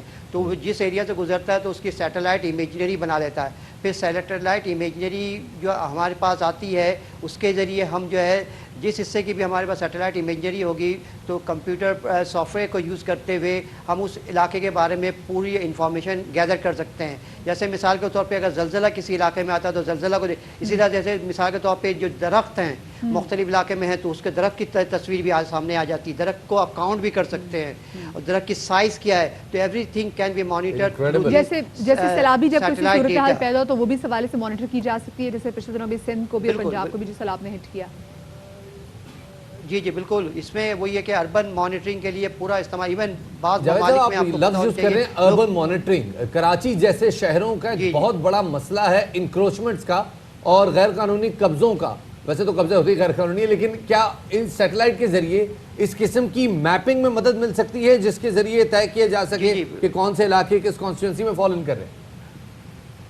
جی جی بالکل. یہ جو سیٹلائٹ امیجنری ہوتی ہے اس سے بالکل آپ کو پتہ چل جائے گا کہ کہاں کہاں پہ جو ہے مثال کے طور پہ جو قابضین بیٹھے ہوئے ہیں تو بالکل آپ کے پاس امیج آ جاتا ہے. اس سلسلے میں کئی مثال کے طور میں تھیسس بھی لکھا گیا ہے کہ جس میں بتایا گیا ہے کہ پاکستان میں زیادہ تر جو نالے ہیں وہاں پر مکانات بنے وہ آپ کو سیٹلائٹ امیجری میں تصویر بھی سامنے پروف کے ساتھ آ جاتا ہے. صحیح. بہت شکریہ جی. آصف اقبال صاحب ہمارے ساتھ، جاوید اقبال صاحب ہمارے ساتھ موجود تھے، بتا رہے تھے کہ جی یہ جو پاکستان کا اسپیس پروگرام ہے یہ کافی پرپسز کے لیے یوز ہوگا، اور خاص طور پہ وہ منصوبے جو کہ ماضی میں ہم سنتے تھے کہ جناب لگ گئے ہیں، جنگل ہے پہاڑوں میں لگا دیے، لیکن اس کے بعد نہ جنگل نظر آتا تھا نہ پہاڑ نظر آتا تھا، پہاڑ کا کرش نکل جاتا تھا، جنگل کی ٹمبر چوری ہو جاتی تھی. تو اب اس سے کم مانیٹرنگ ہو سکے گی کہ کون سا منصوبہ کہاں تک پہنچا. بڑی اچھی خبر ہے، لیکن اب یہ دیکھنا کہ ایگزیکٹلی یہ منصوبہ شروع کب ہوگا. خیر جب بھی شروع ہوگا پاکستان کے لیے ایک اچھی خبر ہے. لیکن اب ذرا کرکٹ کے حوالے سے بھی آپ کو تھوڑا بہت بتاتے چلیں کیونکہ یہ اپڈیٹ بھی آپ کو دینا بہت ضروری ہے. مصباح الحق جی بیک وقت کیونکہ وہ ہیڈ کوچ اور چیف سلیکٹر بھی تھے تو وہ اب اس عہدے پہ نہیں رہ سکتے. یہ میں نہیں کہہ رہی جناب، یہ کہنا ہے احسان مانی کا. اور احسان مانی نے پچھلے 2 روز پہلے پبلک اکاؤنٹس کمیٹی کے اجلاس میں پیش ہوئے تھے اور اراکین کے مختلف سوالات کے انہوں نے جواب بھی دیے تھے اور بولے کہ اس حوالے سے مصباح سے ان کی بات بھی ہو گئی ہے. اور ساتھ میں احسان مانی نے بھی کہا کہ کوئی یہ نہیں دیکھتا کہ 10 سال بعد پاکستان میں باضابطہ طور پر کرکٹ واپس آئی ہے، جبکہ سری لنکا اور بنگلہ دیش کے بعد زمبابوے کی ٹیم بھی پاکستان آ رہی ہے. جی جناب، ویسٹ انڈیز کے علاوہ ہم نے کسی بھی ٹیم کو پاکستان آنے کے لیے ایک پیسہ نہیں دیا. انہوں نے کہا کہ اب ملک میں کرکٹ کی سرگرمیاں شروع ہو چکی ہیں. 40 سے زائد بین الاقوامی کھلاڑیوں نے پاکستان سپر لیگ میں شرکت کی، جبکہ لیگ کے لیے 425 غیر ملکی کھلاڑیوں نے اپلائی کیا تھا۔ انہوں نے ڈپارٹمنٹ کرکٹ بند ہونے سے کئی کھلاڑیوں کے بے روزگار ہونے کے تاثر کو مسترد کر دیا اور کہا کہ ملک کے 100 شہروں میں کرکٹ کے فروغ کے لیے مینیجر اور کوچز تعینات کریں گے، جس سے روزگار کے مواقع پیدا ہوں گے۔ احسان مانی نے کہا کہ پاکستان سپر لیگ کی فرنچائزوں کو بھی کہا تھا کہ لیگ کا مالیاتی ماڈل جو ہے وہ مؤثر نہیں ہے اور اس حوالے سے کام کرنے کی ضرورت ہے، جلد اس معاملے کو حل کر لیں گے۔ لیکن شفاعت، یہ آپ بھی جانتے ہیں، یہ میں بھی جانتے ہیں، بہت سارے جو کرکٹرز ہمیں دیکھ رہے ہیں وہ بھی جانتے ہیں کہ ایک تو ڈپارٹمنٹل جو کرکٹ ہوتی تھی، جو میچز ہوتے تھے، اس سے بڑا زبردست ٹیلنٹ نکل کے سامنے آتا تھا۔ انہوں نے کہا جی جو یہ بند کیے تو اس سے تو بے روزگاری بالکل صحیح آپ نے پوائنٹ کیا۔ موسٹ امپورٹنٹلی وہ لوگ جو کہ ڈپارٹمنٹل کرکٹ سے منسلک تھے، ان کے پاس پرماننٹ جابز تھی اور اس جابز کی وجہ سے ان کے پاس جب ایک دفعہ فائنینشیل سائیڈ آپ کا جو ہے نا وہ مینیج ہو جاتا ہے نا، پھر اس کے بعد آپ فوکس کر سکتے ہیں اپنے ٹیلنٹ پہ، and that's precisely what is not happening right now۔ Players اپنے ٹیلنٹ پہ فوکس نہیں کر پا رہے۔ شاہد ہاشمی صاحب اس حوالے سے بات کرنے ساتھ موجود ہیں، انہیں شامل گفتگو کرتے ہیں۔ شاہد صاحب بہت شکریہ وقت دینے کے لیے۔ شاہد صاحب پہلے تو یہ بتائیے گا کہ یہ جو رسپانس ہے اور یہ اس قسم کی جو جیسے اب بات بھی کی جا رہی ہے کہ جناب مصباح صاحب 2 عہدے ایک ساتھ نہیں رکھ سکتے، اب کیسے اس کو آپ دیکھتے ہیں کہ کس یہ جو پی ایس ایل فرنچائز کے اور بورڈ کے درمیان ہونے والا معاملہ ہے یہ کیسے سارٹ آؤٹ ہوگا؟ دیکھیں پی ایس ایل اور فرنچائز کا جو معاملہ ہے پاکستان کرکٹ بورڈ کے ساتھ، اول تو یہ کورٹ میں جانا ہی نہیں چاہیے تھا۔ کرکٹ کے میٹرز ہیں، کرکٹ کے میٹرز یا تو گراؤنڈ میں سیٹل ہوتے ہیں یا پی سی بی کا ہیڈ کوارٹر ہے گدافی اسٹیڈیم میں، وہاں پہ سیٹل ہونے چاہیے۔ پاکستان کرکٹ بورڈ نے تھوڑی ہائی ہیڈڈنیس دکھائی۔ احسان مانی باہر سے آئے ہیں، بڑا بیوروکریٹک اسٹائل ہے، وسیم خان باہر سے آئے ہیں، ان کو بھی پاکستان کے کلچر کا اتنا نہیں پتہ، تو یہ شروع میں ہی سیٹل ہو جانا چاہیے تھا۔ پاکستان کرکٹ بورڈ نے یہ بھی ایک فرنچائز کو بتایا تھا کہ ہم ایک الگ ڈپارٹمنٹ بنائیں گے، ایک سیپریٹ انٹیٹی ہوگی پاکستان سپر لیگ، وہ بھی نہیں کیا، اپنے ہی ملازمین کو بٹھا کے ایک سیپریٹ ڈپارٹمنٹ بنا دیا۔ تو جو بھی شکایات تھیں فرنچائز کی وہ پاکستان کرکٹ بورڈ کو سننا چاہیے تھی۔ وہ بڑے اسٹیک ہولڈرز ہیں، اربوں روپے کی انہوں نے سرمایہ کاری کی ہے۔ اگر انہیں فائنینشیل ماڈل پہ کوئی اعتراض تھا، کوئی شکایات تھیں، کوئی گریوانسز تھے، وہ دور کرنے چاہیے تھے پاکستان کرکٹ بورڈ کو۔ اب یہ کورٹ میں گیا، پوری دنیا میں جگ ہسائی ہوئی، اور اب کورٹ میں نے بھی یہی کہا کہ آپ آؤٹ آف کورٹ سیٹلمنٹ کریں، ساری فرنچائز کو بلائیں، مالی ماڈل کے اوپر نظر ثانی کریں، اور ان لوگوں کو جو ریگولر اتنے اربوں روپے کی سرمایہ کاری کرنا ہے، ریگولر اگر انہیں لاسز ہو رہے ہیں تو اس طرح پاکستان سپر لیگ نہیں چل سکتی۔ پاکستان سپر لیگ کا منافع پاکستان کرکٹ بورڈ کو زیادہ نہیں جانا چاہیے، ان فرنچائز کو بھی برابر کا ملنا چاہیے۔ تو اب یہ کورٹ نے کہا ہے 7 اکتوبر کو یہ فرنچائز پاکستان کرکٹ بورڈ سے ملیں گی۔ امید یہی ہے، دعا یہی ہے کہ پاکستان سپر لیگ کے معاملات آؤٹ آف کورٹ سیٹل ہوں گے، اچھی طرح سیٹل ہوں گے، اس لیے کہ پاکستان سپر لیگ ایک برانڈ بن چکی۔ اب جنہوں نے اربوں روپے کی سرمایہ کاری کی ہے ان کو بھی 5ویں 6ٹھے سال میں یہ موقع ملنا چاہیے کہ وہ بھی مناسب۔ اچھا ہاشمی صاحب ذرا ادھر نیشنل T20 کے حوالے سے بات بھی کر لیتے ہیں۔ میچ بھی ہم نے دیکھا کہ جو ناردرن نے خیبر پختونخوا کو ہرا کر جو ٹائٹل کی دفاعی مہم کا فاتحانہ آغاز کر دیا ہے، اس بار کس ٹیم کا پلڑا آپ بھاری دیکھ رہے ہیں؟ دیکھیں ساری ٹیمیں ہی اچھی ہیں، لیکن جس طرح سینٹرل پنجاب نے کھیلا، ایک بڑا اسکور چیز کیا۔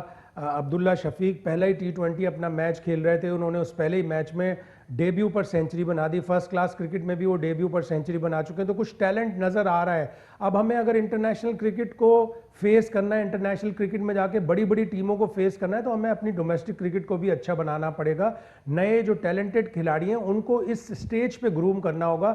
یہ نہ ہو کہ ہم نئے کھلاڑی لے کے آتے ہیں اور کہتے ہیں کہ انٹرنیشنل سٹیج پہ جا کے وہ سیکھیں گے، جب وہ انٹرنیشنل ٹیموں کے سامنے کھیلتے ہیں تو کہتے ہیں جی سیکھ رہے ہیں۔ سیکھنے کا موقع یہاں ڈومیسٹک کرکٹ میں ہونا چاہیے۔ عبداللہ شفیق، حیدر علی، روہیل نذیر، بہت سے اچھے اور بھی کرکٹرز ہیں، فاسٹ بولرز بہت اچھے ہیں، اسپنرز بہت اچھے ہیں، ان سب کو اس سٹیج پر گروم کریں۔ اور نیشنل T20 وہ واحد بلکہ وہ اچھا پلیٹ فارم ہے کہ جہاں پر وہ سٹیج ہے کہ جہاں پر کھلاڑیوں کو گروم کیا جائے۔ صحیح، بہت شکریہ شاہد ہاشمی صاحب ہمارے ساتھ موجود تھے، کرکٹ کے حوالے سے بات کر لی شفاعت، لیکن آج کا دن ایسا ہے کہ ہم یاد کریں گے پاکستان کے واحد ایک ایسے ہیرو کو جن کو آج تک چاکلیٹی ہیرو کہا جاتا ہے۔ جی جناب، آج ہم بات کر رہے ہیں وحید مراد صاحب کی، ان کی 82ویں سالگرہ ہے، ان کے چاہنے والے آج ان کی سالگرہ منا رہے ہیں۔ اور چاکلیٹی ہیرو کیوں تھے جی؟ کیونکہ ہیں ایک چھوٹا سا وقفہ، ایک بریک لیتے ہیں، بریک کے بعد دوبارہ واپس آئیں۔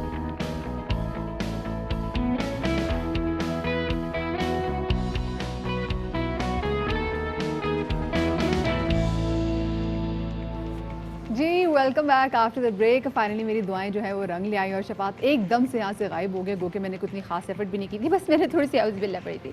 खैर जी, तो मजाक की बात है। ज़रा अब शफात अभी आ जाएंगे। बहुत सारी चीज़ें हैं जो कि इस घंटे पे भी हमें डिस्कस करनी है, लेकिन सबसे पहले हम नजर डाल लेते हैं टॉप स्टोरीज पे।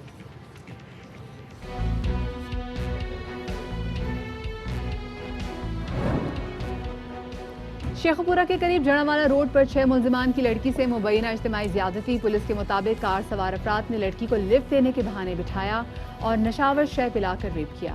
5 रोज बाद मुकदमा दर्ज, 2 मरकजी मुलजिमान इमरान और अपनी गिरफ्तार। गुजरपुरा और शेखपुरा रेप केस जैसे वाकयात रोकने के लिए नेशनल इमरजेंसी हेल्पलाइन कायम करने का फैसला। पीएम डिलीवरी यूनिट ने काम शुरू कर दिया। मंसूबे के मुताबिक पूरे मुल्क के लिए एक इमरजेंसी हेल्पलाइन नंबर होगा।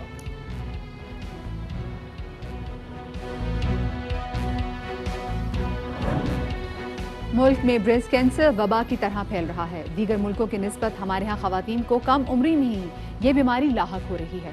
माहिरीन के मुताबिक इन हालात में मुतल्लिका हुकूमती पॉलिसी जल्द अज जल्द तैयार हो जानी चाहिए।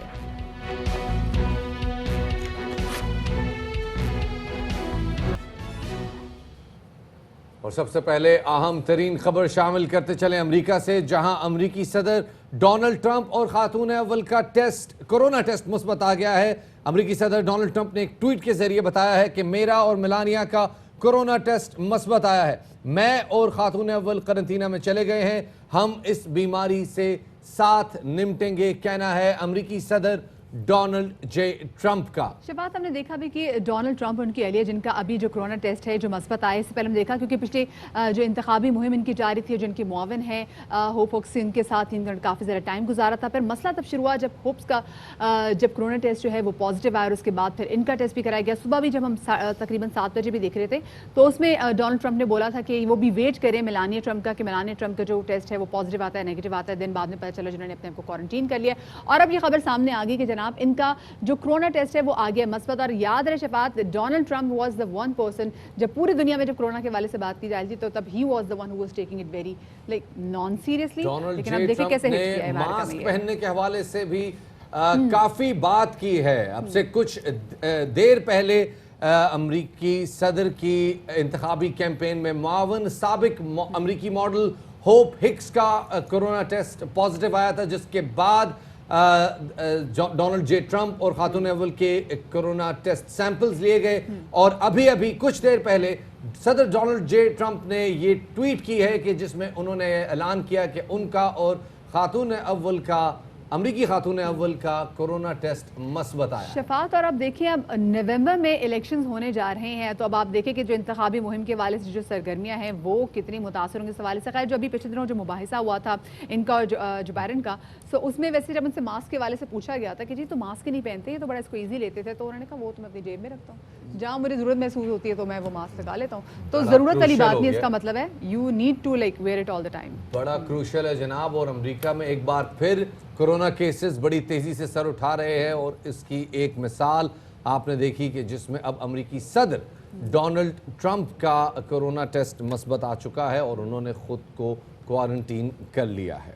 चले जी आगे बढ़ते शफात, तो देखिए ये है मंथ जो है ये अक्टूबर का, और पूरी दुनिया में जो अक्टूबर का मंथ है वो ब्रेस्ट कैंसर से अवेयरनेस के हवाले से मनाया जाता है। और अगर हमारे मुल्क की हम बात करें तो ये कैंसर बेहद तेज़ी से फैल रहा है और अगले चंद बरस में इसमें मज़ीद तेज़ी आने का खदशा भी है, क्योंकि समहाउ शफात लोगों में अभी भी ये टैबू है कि लोग इस हवाले से बात ही करना मुनासिब नहीं समझते। जी जनाब, और BMC पब्लिक हेल्थ नामी तिब्बी जरीदे में शाया होने वाली एक तहकीक के मुताबिक पाकिस्तान में छाती के सरतान की शरह में साल के आखिर में 23.1% इजाफे की तवक्को है, जबकि यही शरह 5 साल में बढ़कर 60% हो जाएगी। पिंक अक्टूबर नामी तंजीम जो रवा महीने छाती के कैंसर की आगाही मुहिम चला रही है, उनके मुताबिक भी पाकिस्तान में हर 9 में से 1 खातून को छाती का कैंसर लाहक होने का खदशा है। और एक और बड़ी ख़तरनाक बात यह है कि पाकिस्तान में दूसरे ममालिक की निस्बत ख़वातीन को कम उम्री में ही ये बीमारी लाहक होती जा रही है और इसी वाले से मज़ीद बात करने के लिए मौजूद हैं डॉक्टर लुबना मुश्ताक साहब, उनको शामिल गुफ्तगू करेंगे। डॉक्टर लुबना, बहुत शुक्रिया बाखबर सवेरा को वक्त देने के लिए। बड़ी हैरान कौन बड़ी तशवीशनाक किस्म की फिगर सामने आ रही हैं कि 1 out of 9 वुमेन, मतलब उनमें ये खदशा पैदा हो रहा है कि वो उनको ब्रेस्ट कैंसर हो सकता है। तो इतनी ख़तरनाक हद तक जो ब्रेस्ट कैंसर पाकिस्तान में बढ़ता जा रहा है ख़वातीन में, इसकी बड़ी वजह क्या है? शुक्रिया मुझे लाइन पे लेने के लिए।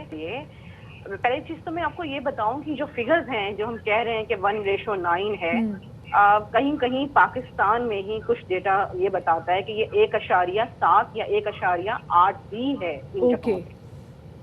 जिसका इन्होंने कोट किया कि जो BMC पब्लिक हेल्थ में 1:7 भी है बास इलाकों में और 1:9 भी, 8 भी है।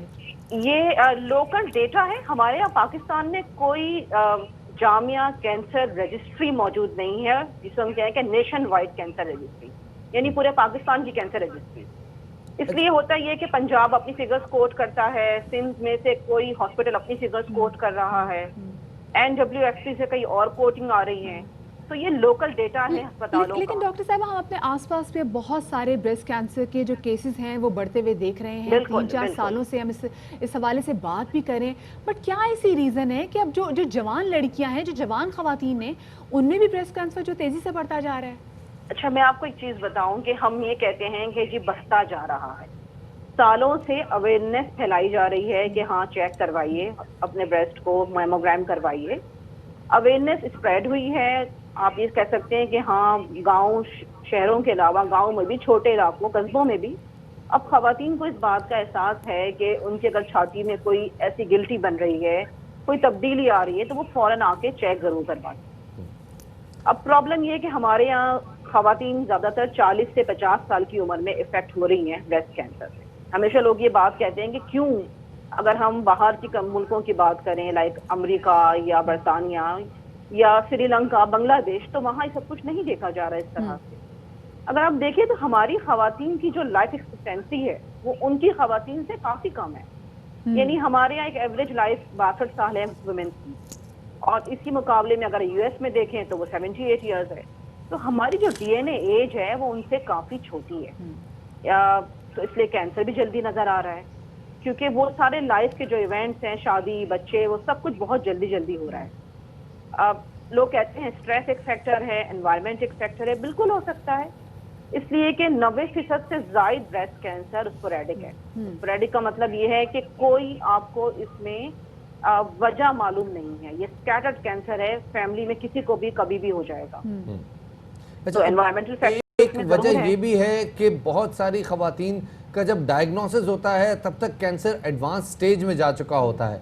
ऐसा क्या किया जाए कि इसकी जो तशखीस है वो इब्तिदाई मराहिल में हो सके? अच्छा देखिए, इसमें बहुत इम्पोर्टेंट ये कि पाकिस्तान का एक अपना कल्चर है, लोगों का अपना एक माइंड सेट है। खवातीन ज्यादातर जो हैं वो अर्निंग मेंबर नहीं है फैमिली की, इसलिए वो डिसीजन मेकर भी नहीं है। फिर इसमें बहुत सारे मिथ्स आ जाते हैं। जब लोगों को गिल्टी महसूस हो या उनसे आप कहें कि स्क्रीनिंग मैमोग्राम करवाएं, जस्ट फॉर एग्जांपल, तो आगे से उनका ये जवाब होता है कि डॉक्टर साहब मुझे तो कोई तकलीफ ही नहीं है, तो मैं स्क्रीनिंग क्यों करवाऊं। सही। फिर उसमें कुछ निकल आएगा तो आप उसको फिर ट्रीट करना शुरू कर देंगे। तो मैं इस चक्कर में नहीं पड़ना चाहती। अच्छा, गिल्टी हो जाती है तो उसमें दर्द नहीं होता, तो इसलिए वो कहती है जब दर्द ही नहीं है तो डॉक्टर के पास नहीं जाए। ऑल्सो डॉक्टर साहब, हमने अपनी सोसाइटी में देखा है कि लोग तो ब्रेस्ट कैंसर के नाम से इतना ज्यादा हिचकिचा जाते हैं, लोगों को समझ नहीं आती। तो एक वो टैबू भी समा हुआ है कि हम लोगों को क्या जवाब देंगे कि हमें इस चीज का कैंसर है, जबकि अगर देखा जाए तो पाकिस्तान में ब्रेस्ट कैंसर का बेहतरीन इलाज मौजूद है, अगर आप वक्त पे शुरू कर दें तो। टैबू है ना, कैंसर दूसरे मराइज के जिस तरह कोविड आया, कोरोना आया, तो लोगों ने किसी छुपाना शुरू कर दिया कि हमें कोरोना हो गया है, क्योंकि वो समझते हैं कि ये टैबू है, ये एक लानत है, ये अल्लाह की तरफ से शायद बद्दुआ है, हमारे गुनाहों की सजा है। ये सब पेशेंट्स हमें आके बताते हैं, जो उनकी फैमिली या उनके पड़ोसी या उनके और जानने वाले लोग उनसे शेयर करते हैं कि तुम्हें कैंसर हो गया है, अल्लाह से दुआ करो, अपने गुनाहों की माफी मांगो। तो ये तो मिथ्स हैं हमारे कल्चर के, और ये बहुत बड़ी वजह है कि खवातीन इब्तिदाई मरहले में आना ही नहीं चाहती। जब वो परेशान होती हैं उस कैंसर से खून रिसना शुरू हो जाए या वो फैल जाए, तकलीफ दे हो जाए, तो जब तो वो आके दिखाती हैं। ये बड़ी अजीब बात है कि वाकई ख़वातीन जो है इस हवाले से अपना ख्याल भी नहीं रखती, और जहाँ पर जो कैंसर जब तक एडवांस स्टेज तक ना पहुँच जाए तो वो डॉक्टर्स के पास नहीं आते हैं। हम क्या ऐसी चीज़ें कर सकते हैं अपनी ज़िंदगी में, क्या ऐसी रूटीन में चेंजेस ला सकते हैं जिसकी वजह से हम ब्रेस्ट कैंसर से बच सकें? ऑल्सो प्लीज़ बताइएगा कि पाकिस्तान में क्या रेशियो है ब्रेस्ट कैंसर के सर्वाइवर्स की? अच्छा, अगर हम ये देखें कि क्या ऐसा कर सकते हैं कि ब्रेस्ट कैंसर को जल्दी पकड़ा जाए, तो सबसे इम्पोर्टेंट बात ये है कि ख़वातीन खुद घर में अपनी छाती का मुआयना कर सकती हैं, अपनी छाती को देख सकती हैं कि क्या उसमें कोई ऐसी खास तब्दीली आ गई है, जिल्द में कोई ऐसी तब्दीली है कि अंदर की तरफ धंस रही है, या उनका निपल जो है वो खराब हो रहा है, उस पर कोई स्किन पे चेंजेस आ रही हैं, कोई गिल्टी महसूस हो गई जो कि पहले ना हो, आके फौरन दिखा सकती हैं। मैमोग्राम करवाना बहुत इंपॉर्टेंट है स्क्रीनिंग के लिए। 40 साल से जायद उम्र की खवातीन को अपना मैमोग्राम स्क्रीनिंग के लिए करवाना शुरू कर देना चाहिए। कराची में इस वक्त और अंदरून सिंध भी बहुत यंग बच्चियों को भी ब्रेस्ट कैंसर हो रहा है, जिसमें 30 साल से उम्र की लड़कियां बहुत ज्यादा आना शुरू हो गई हैं। तो उनको भी चाहिए कि जरूरी नहीं कि वो 40 साल पे जाएंगी तो मुआयना करेंगी, हर उम्र की लड़की, बच्ची को, लड़की को, खातून को अपनी छाती का मुआयना करते रहना चाहिए, ताकि कोई भी अगर उन्हें लगे कि मुख्तलिफ सी चीज है तो आके फौरन दिखाएं। बहुत बहुत शुक्रिया जी। इस हवाले से हमारे साथ मौजूद थी डॉक्टर लुब, जो बता रही थी कि पाकिस्तान में इस वक्त छाती के कैंसर के आदाद और शुमार खतरनाक हद तक बढ़ रहे हैं। शफा सिर्फ खवातीन में नहीं, आपको पता है कि अगर दुनिया में अगर हम बात करें तो 2% जो मेल हैं वो भी इस हवाले से इन्फेक्ट होते हैं। तो इसलिए मर्द हज़रात भी अपनी खुराक का स्पेसिफिकली बड़ा सा ख्याल रखें, इन्वायरमेंटल चेंजेस की वजह से भी होता है। खैर शफा, हमने देखा कि कोरोना के केसेस कैसे दोबारा से बढ़ने लग गए मुल्क में। जी जनाब, और मुल्क में 24 घंटे में कोरोना वायरस से मुतासर 15 अफराद जाँ बहक हुए हैं।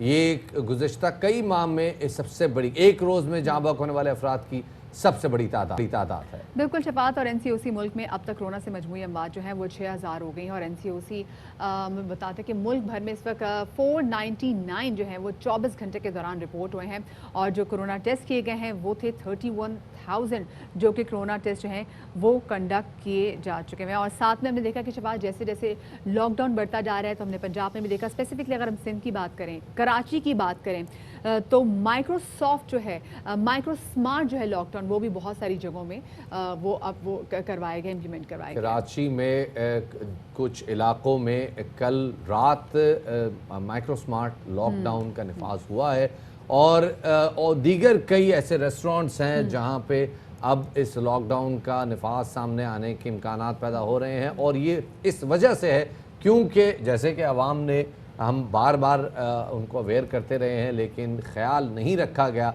SOPs के हवाले से, तो इस वजह से डॉक्टर साहब ने कहा था ना कि हम फॉर्चुनेट हैं कि हमने इसको शिकस्त दे दी, हमने कोई बहुत ज़्यादा खातिर इकदाम नहीं करते, we were fortunate enough to fight with it, लेकिन अब बेहतियाती करेंगे तो ये वापस आ जाएगी। खैर शफात, आगे पंजाब के हवाले से बात करें। जी जनाब, पंजाब में ननकाना साहब के इलाके मांगला में एक लर्जा खेज वाक़या पेश आया, जहाँ पे जड़ावाला रोड पे 6 अफराद ने लड़की को ज्यादती का निशाना बनाया। 24 सितंबर को बस खराब होने पर खातून स्टॉप पर खड़ी थी। बिल्कुल शफात, और इस खातून को कार सवार अफराद ने लिफ्ट के बहाने गाड़ी में बिठाया, ज़बरदस्ती उसको नशावर कुछ चीज़ पिलाई और उसके बाद उसको ज़्यादती का निशाना बनाया और फिर फ़रार हो गए। वज़ीर इत्तलात पंजाब फ़याज़ हसन चौहान साहब का कहना है कि 24 सितंबर को पेश आया था ये वाक़या, और 27 सितंबर को FIR दर्ज की गई, जिसके बाद मुलज़िमान की गिरफ्तारी के लिए छापे मारे गए जो फ़रार हो गए, और उनके रिश्तेदार भी अब ज़ेर हिरासत हैं। और वज़ीर आला पंजाब सरदार उस्मान बुज़दार और IG पुलिस इनाम गनी ने वाक़े का नोटिस लेते हुए रिपोर्ट भी तलब कर लिया और फौरी तौर पर मुलज़िमान की गिरफ्तारी का हुक्म भी दे दिया है। शफात, 5 दिन बाद इस जो है इसकी जो FIR जो है वो भी जब वो दर्जी, तो आपको देखिए कि मतलब किस तरीके से पहुंचेंगे मुलज़िमान तक इतने टाइम के बाद। और ये एक बड़े वही जो रवायती बयानात होते हैं कि जी गिरफ्तारी का हुक्म दे दिया, जाहिर है पुलिस का काम है कि मुलज़िमान को गिरफ्तार करे, इसके लिए किसी हुक्म की ज़रूरत नहीं है, लेकिन बात की जा रही है पुलिस रिफॉर्म्स की, बात की जा रही है ये वो मामला है जो कि मौजूदा हुकूमत अपने पॉलिटिकल नैरेटिव में साथ लेकर आई है कि उसे थाना कल्चर तब्दील करना है, लेकिन गुज़िश्ता 2 सालों में कम से कम पंजाब की हद तक इस हवाले से कोई खातिर ख्वाह बेहतरी देखने में नहीं आई। और इसकी वजह यही है, इसी की वजह से आप देख रहे हैं कि इस किस्म के वाक़यात सामने आ रहे हैं। बिल्कुल शफात, और जो इस करंटली जो इस वाक़े के हवाले से मज़ीद तफसीलात जानेंगे, हमारे साथ मौजूद है तौकीर। इस हवाले से क्या अपडेट सामने आई हैं, क्या गिरफ्तारी के हवाले से क्या कहा जा रहा है? जी बिल्कुल, ये एक और अफसोसनाक वाक़या डिस्ट्रिक्ट ननकाना साहब के علاقہ تھانہ مانگٹا والا کی حدود میں پیش آیا، جہاں ایک خاتون نے الزام عائد کیا ہے کہ اس کے ساتھ 6 لوگوں نے اجتماعی آبرو ریزی کی ہے۔ ایف آئی آر کے مطابق خاتون کا کہنا ہے کہ وہ شیخو پورہ سے جڑا مالا اپنی بہن کو ملنے کے لیے جا رہی تھی کہ تھانہ مانگٹا والا کی حدود میں موڑ کھنڈا کے قریب ان کی بس خراب ہو گئی اور وہ دوسری بس کے انتظار میں تھی کہ اس دوران ایک سفید رنگ کی گاڑی آئی اور اس گاڑی میں اس کار میں 2 افراد سوار تھے، جنہوں نے ان کو لفٹ دی کہ ہم آپ کو نیکسٹ اسٹاپ تک، اگلے اسٹاپ تک موڑ کھنڈا تک ڈراپ کر دیتے ہیں، جو خاتون نے قبول کی اور ان کے ساتھ بیٹھ گئی۔ اس کے بعد وہ 2 افراد اس کو قریبی گاؤں بسیدر پور میں لے گئے، جہاں انہوں نے 4 اور افراد کو بلایا اور 6 لوگوں نے، ان پہ الزام ہے کہ 6 لوگوں نے ان کے ساتھ اجتماعی زیادتی کی ہے۔ اس بات پر وزیر اعلیٰ پنجاب نے نوٹس لیا اور پولیس نے بھی سخت ایکشن لیتے ہوئے فوری طور پر ٹیمیں تشکیل دی، جس کی وجہ سے 2 ملزمان، مرکزی 2 ملزمان گرفتار ہو گئے ہیں، جبکہ 4 افراد کے لیے ٹیمیں تشکیل دی گئی ہیں اور ان کے لیے چھاپے مارے جا رہے ہیں۔ اور پولیس کا یہ کہنا ہے، ہماری ڈسٹرکٹ پولیس آفیسر اسماعیل الرحمان کھاڑک سے بات ہوئی تو انہوں نے کہا کہ انشاءاللہ ہم باقی ملزمان کو جلد گرفتار کر لیں گے۔ اس کیس میں 100% میرٹ کو مد نظر رکھتے ہوئے انصاف کے تقاضے پورے کیے جائیں گے اور ملزمان کو کیفر کردار تک پہنچایا جائے گا۔ صحیح جی، توقیر نے ہمیں تفصیلات سے آگاہ کیا کہ ایگزیکٹلی کرنٹلی وہاں پہ سچویشن کیا ہے، اپڈیٹس کیا ہیں۔ اور شفاعت یہی بات ہے نا کہ جب عابد جیسا جب شخص جو ہے اتنی اس کے لیے ٹیمیں بھی بنائیں گی، جب وہ گرفتار نہیں ہوا اور وہ جہاں پولیس اس کو پکڑنے پہنچتی ہے وہ اس سے آگے بھاگ جاتا ہے، کہاں وہ پنجاب سے بات شروع ہوئی، کہاں پہ سندھ سے وہ آ کے بات ختم ہوئی، تو جب باقی جو اس قسم کے جتنے بھی لوگ ہوتے ہیں ان کو بڑا حوصلہ افزائی ملتی ہے کہ بھائی ہماری پولیس تو میں پکڑ نہیں سکتی، اس لیے ان واقعات میں اضافہ ہوتا جا رہا ہے مسلسل۔ Absolutely right. خیر اس میں حوالے سے ایک بہتر خبر تو یہ، اچھی خبر تو ہم نہیں کہیں گے، بہتر خبر یہ کہ 2 ملزمان جو ہیں وہ گرفتار کر لیے گئے ہیں۔ آگے بڑھتے ہیں جی، اور اب بات کرتے ہیں سندھ کے حوالے سے، اور محکمہ ٹرانسپورٹ سندھ نے صوبے میں پبلک ٹرانسپورٹ میں LNG سلنڈر کے استعمال پر پابندی عائد کر دی ہے۔ نوری آباد سانحے کے بعد محکمہ ٹرانسپورٹ نے احکامات جاری کیے اور اس حوالے سے انسپکٹر جنرل پولیس سندھ نے تمام کمشنرز کو خط کے ذریعے آگاہ بھی کر دیا ہے اور تمام متعلقہ افسران کو حکم نامے پر فوری عمل کی ہدایت بھی کی گئی ہے۔ گزشتہ ہفتے آپ کو یاد ہوگا کہ کراچی حیدرآباد موٹر وے پر نوری آباد کے قریب مسافر وین ایک حادثے کا شکار ہو گئی تھی اور حادثے کے بعد وین میں آگ بھی لگ گئی تھی اور اس آگ لگنے کی وجہ سے 17 افراد جو ہیں، جن میں سے 5 تو ایک ہی خاندان کے تھے، وہ جاں بحق ہو گئے تھے اور 9 افراد جو ہیں وہ برے طریقے سے جھلس گئے تھے، جبکہ واقعے کا مقدمہ بھی درج کر لیا گیا تھا۔ FIR کے مطابق جو حادثہ تھا وہ وین اور کار کے ڈرائیوروں کے درمیان اوور سپیڈ کے باعث پیش آیا تھا اور تیز رفتاری کے دوران کار کا بونٹ نکل کر وین میں لگا، جس سے وین ڈرائیور سے گاڑی جو ہے وہ بے قابو ہو کر الٹ گئی تھی اور پھر ہم نے دیکھا تھا کہ جو وین بھی تھی وہ بھی الٹ گئی تھی۔ اور اسی پر بات کرنے کے لیے ہمارے ساتھ موجود ہیں IPSP SSP آصف رزاق صاحب، ہمارے ساتھ اسٹوڈیوز میں موجود ہیں، انہی کو شامل گفتگو ہم کریں گے۔ السلام علیکم سر، ویلکم ٹو باخبر سویرا۔ سر ایسے کیوں واقعات پیش آتے ہیں؟ پہلے ہم نے بچوں کی اسکولوں کی وین میں بھی دیکھا تھا کہ سلنڈر پھٹنے سے آگ لگی، بچے گاڑی میں بیٹھے بیٹھے جل کے بچوں کی ڈیتھ ہوگی، یہ بھی ایک ایسا واقعہ پیش آیا۔ ایک تو ہماری گاڑیوں کی حالت بھی ایسی نہیں ہوتی کہ ہم ان کو مین روڈ پہ یا موٹر وے پہ لے کے جا سکیں، پھر اوپر سے گیس سلنڈر، تو یہ کس کی ذمہ داری ہوتی ہے کہ چیک کیا جائے؟ دیکھیں بیسک ذمہ داری تو ہم سب کی ہے، بین پولیس افسر کہ لا انفورسمنٹ ایجنسیز جو ہیں ان کا تو کام ہے ہی ہے، لیکن اگر آپ دیکھیں ٹرانسپورٹرز کو، تو جب ایک کورٹ نے بھی آرڈر کر دیا اور اس کے بعد مسلسل مختلف صوبہ جات میں جو ہے چالان بھی کر رہے ہیں، اور ابھی ریسنٹلی جو یہ واقعہ ہوا اس کے بعد صرف پولیس نے جو ہے اسکول وینز سے 440 جو ہیں اسکول وینز سے یہ ودن 3 days نکالے، 28، 29 اور 30 کو، اور اس کے ساتھ ساتھ جو انٹر پروونشل چل رہی ہوتی ہیں بسز، اس میں تقریباً 100 کے قریب انہوں نے وہ نکالا۔ اس میں ذمہ داری اب ٹرانسپورٹرز دیکھیں لالچ کرتے ہیں صرف پیسے بچانے کا۔ تھوڑے سے پولیس ہوتی ہے، ٹریفک پولیس، وہ کیا کر رہی ہوتی ہے؟ وہ کیوں چیک کرتی ہے؟ دیکھیں اس میں پہلے تو جس طرح CNG سلنڈرز، آپ یہ نہیں کہہ سکتے کہ وہ غیر قانونی تھے، کیونکہ پورے ملک میں جب آپ نے CNG لگائے جو اسٹیشنز، تو وہ اس کے ساتھ ان کو تو لگوانے تھے، لیکن اس پہ ایسا ہے کہ جو سلنڈرز ہوتے ہیں وہ ان کی ڈیٹ ہوتی ہے ایکسپائری کی 5 سال کے لیے، 5 سال کے بعد آپ اس کو لے کے جاتے ہیں مختلف جو ان کی لیبارٹریز ہیں، اس میں وہ ان کو سرٹیفکیٹ دیتے ہیں کہ آیا یہ استعمال کے قابل ہیں یا اس کو ریپلیس کر دیں۔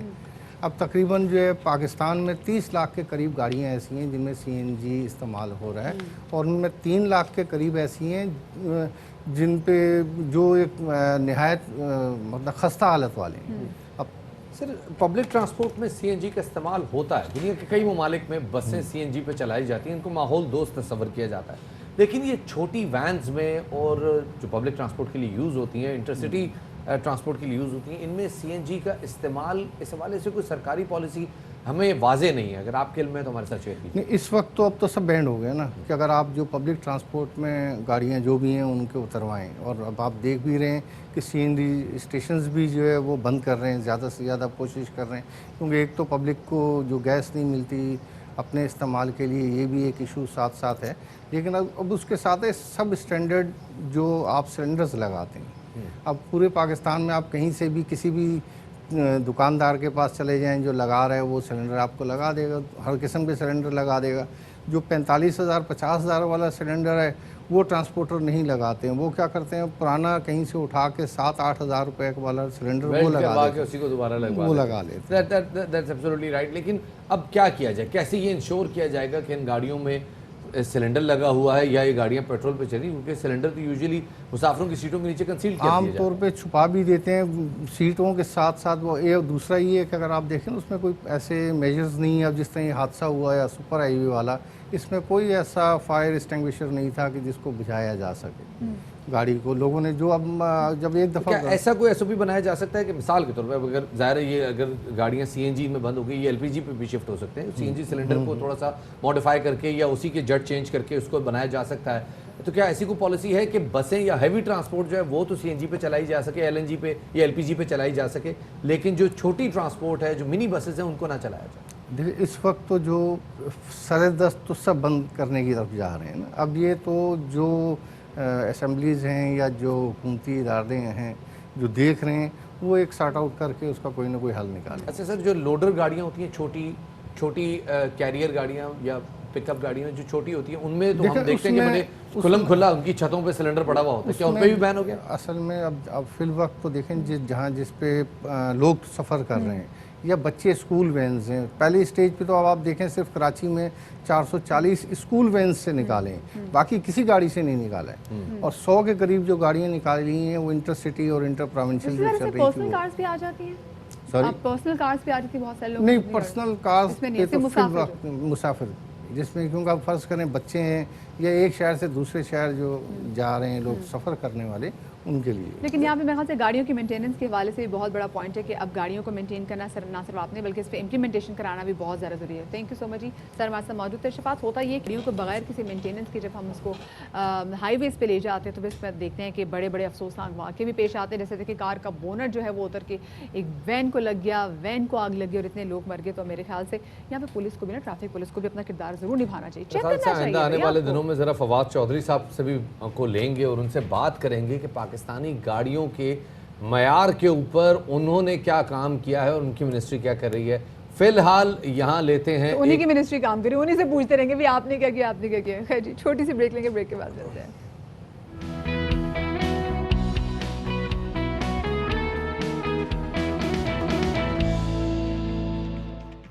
بریک کے بعد خوش آمدید کہتے ہیں آپ کو باخبر سویرا میں۔ پنجاب کابینہ کا اجلاس جاری ہے، اس میں 6 اکتوبر کو طلب کر لیا گیا ہے۔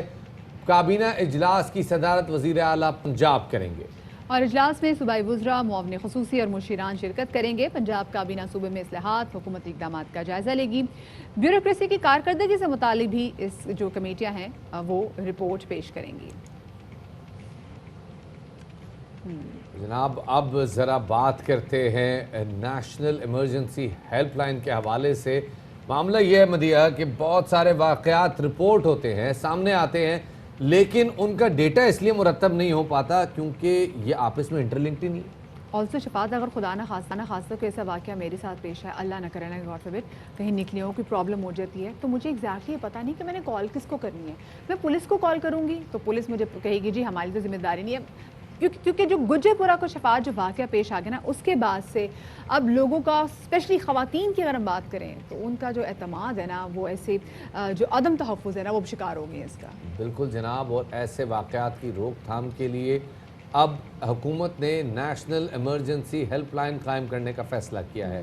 پی ایم ڈیلیوری یونٹ نے نیشنل ایمرجنسی ہیلپ لائن پر کام کا آغاز کر دیا ہے، جس کے تحت نیشنل ایمرجنسی ہیلپ لائن کے لیے الگ نظام تشکیل دیا جائے گا. اور کسی بھی ایمرجنسی کی صورتحال میں پورے ملک کے لیے ایک ہی ایمرجنسی ہیلپ لائن نمبر ہوگا. وزیر اعظم عمران خان نے national help line toll free number کے قیام کو 2 ماہ میں مکمل کرنے کی ہدایت بھی کر دی ہے اور ملک کے مختلف ایمرجنسی ہیلپ لائنس نمبرز کے نئے نظام سے منسلک کیا جائے گا اور اس سلسلے میں ملک کے تمام موبائل کمپنی سے معاونت بھی حاصل کی جائے گی. پی ایم آفس کے مطابق اس نظام کو مؤثر اور مستحکم بنانے کے لیے قانون سازی کی جائے گی اور قانون سازی کے لیے صوبوں سے بھی مشاورت ہوگی. تو ایک بہت بڑے سکیل پہ شفاعت ابھی دیکھا جائے تو پورے نیشنل سکیل پہ اس ہیلتھ سروس کا جو انعقاد ہے وہ تقریباً انشاءاللہ 2 مہینے میں کر دیا جائے گا اور یہ بہت زیادہ ضروری ہے. We also have to be clear about it. امریکہ کا ایک بڑا بہتر سسٹم ہے 911 کا. کسی بھی نوعیت کی ایمرجنسی میں آپ 911 کو کال کر سکتے ہیں اور یہ بہت بہتر سسٹم ثابت ہوتا ہے, چاہے گھر میں آگ لگے یا کچھ بھی ہو, چاہے آپ کسی سڑک پر میڈیکل پھنسے شفاعت even if you have a medical emergency at home, گھر میں چوری ہو, ڈاکہ ہو, کچھ بھی ہو, جس سیدھا آپ کال کریں, آپ موٹر وے پہ, ہائی وے پہ, کہیں پہ بھی ہو, جسٹ کال 911 اور آپ کی جو ہیلپ ہے وہ ودن فیو منٹس جو ہے وہ آپ کو پہنچ بھی جائے گی. اسی نوعیت کا ایک نظام پاکستان میں ہی بنانے کی ضرورت ہے کیونکہ جب خدا نخواستہ کسی جگہ پر بلڈنگ گرے تو آپ کو یہ نہیں پتا ہوتا کہ آپ نے 15 پہ کال کرنی ہے یا 17 پہ یا 18 پہ کال کرنی ہے, آپ کدھر کون سا ایمرجنسی نمبر ڈائل کریں اور یہ بھی ممکن ہے کہ آپ کسی ایمرجنسی نمبر کو ڈائل کریں باقی رسپونڈ ہی نہ کریں. اتنے زیادہ نمبرز ہم خود کنفیوز ہو جاتے ہیں کہ کہیں آگ بھی لگی تو ہم کہیں گے جی فائر بریگیڈ کا نمبر کیا ہے, تو ان تمام جو نمبرز میں ہم الجھ جاتے ہیں. خیر اسی والے سے بات کرنے کے لیے ہمارے ساتھ موجود ہیں وزیر اعظم ڈیلیوری یونٹ یعنی PMDU کے ڈپٹی سیکرٹری عادل سعید صاحب, ان کو شامل گفتگو کریں گے. عادل صاحب بہت شکریہ باخبر سویرا کو وقت دینے کے لیے.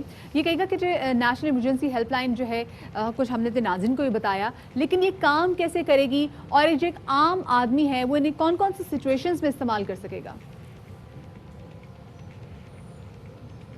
صافی صاحب جی آواز ہے. جی عادل صاحب کو میرا خیال ہے شاید ہماری آواز نہیں آ رہی. سوال یہ پیدا ہوتا ہے مدیحہ کہ چلیں خیبر پختونخوا اور پنجاب میں جیسے 1122 کا نظام بڑا مؤثر ہے, بڑا بہتر ہے, وہاں پہ تو لوگوں کو علم بھی ہے کہ 1122 کو کال کرنی ہے اور اگر اس قسم کا کوئی سیٹ اپ آ جائے, اس قسم کی سچویشن آ جائے تو ان کو کال کر کے بلایا جا سکتا ہے. لیکن سندھ میں جہاں پہ اس قسم کی کوئی ایمرجنسی ہیلپ لائن نہیں ہے وہاں پہ کس قسم کا نظام ہوگا؟ صافی صاحب ہمارے ساتھ موجود ہیں. سر بہت شکریہ وقت دینے کے لیے. سر پہلے تو یہ بتائیے گا کہ یہ جو سسٹم ہے یہ کام کیسے کرے گا؟ تھینک یو ویری مچ شفاعت صاحب. آپ کو میری آواز آ رہی ہے؟ جی ہم آپ کو آواز سن سکتے ہیں. جی اچھا سر, اس طرح پہلے تو آپ کو یہ پتا ہوگا کہ تقریباً ہر ادارے کا جو ایمرجنسی نمبر ہے وہ ڈفرینٹ ہے. جی جب کسی عام آدمی کو یا جس بھی بندے کو ایمرجنسی ہے وہ اس کو اس نمبر کو ڈھونڈنا پڑتا ہے. بالکل بالکل, اتنے نمبرز ہیں یاد کرنا مشکل ہوتا ہے صافی صاحب. بالکل بالکل, لیکن اگر آپ دنیا میں جا کے دیکھ لیں تو وہاں پہ ایک ہی نیشنل نمبر ہوتا ہے, ایک ہی نیشنل نمبر ہوتا ہے اور وہ نمبر اس کے پیچھے پورے ہر ادارے کے نمبر اس کے ساتھ لنک ہوتے ہیں. سٹیزن کو کنفیوژن کا سامنا نہیں کرنا پڑتا. جی ایگزیکٹلی ہم بھی شیئر کر رہے تھے. یہ ایک بہت بڑی ضرورت تھی اور یہ جو موٹر وے والا واقعہ ہوا ہے اس سے ہٹ کر بھی ایسے واقعات ہوتے ہیں. جس طرح بھی میں سن رہا تھا کہ ایک بلڈنگ اگر گرنے والی ہے تو اس کی مسئلہ کس کو رپورٹ کرے کہ جی یہ گرنے والی ہے, امیڈیٹلی کس کو بتائے؟ کوئی تانے میں جا کے بتائے گا کہ کوئی جا کے فائر بریگیڈ والوں کو کس کو بتائے گا؟ تو جب نیشنل ایمرجنسی نمبر ہوگا تو اس کے پیچھے تمام نظام کنیکٹ ہوں گے, عام شہری کو صرف وہ نمبر ملانا پڑے گا. ایکسیلنٹ. صافی صاحب سوال یہ پیدا ہوتا ہے کہ وہ صوبے جن میں کوئی سرکاری طور پہ ایمرجنسی ریلیف کا نظام نہیں ہے, 1122 کی طرز کا کوئی نظام موجود نہیں ہے, سندھ کی یا گلگت بلتستان کی اگر ہم بات کریں, وہاں پہ یہ نظام کیسے کام کرے گا؟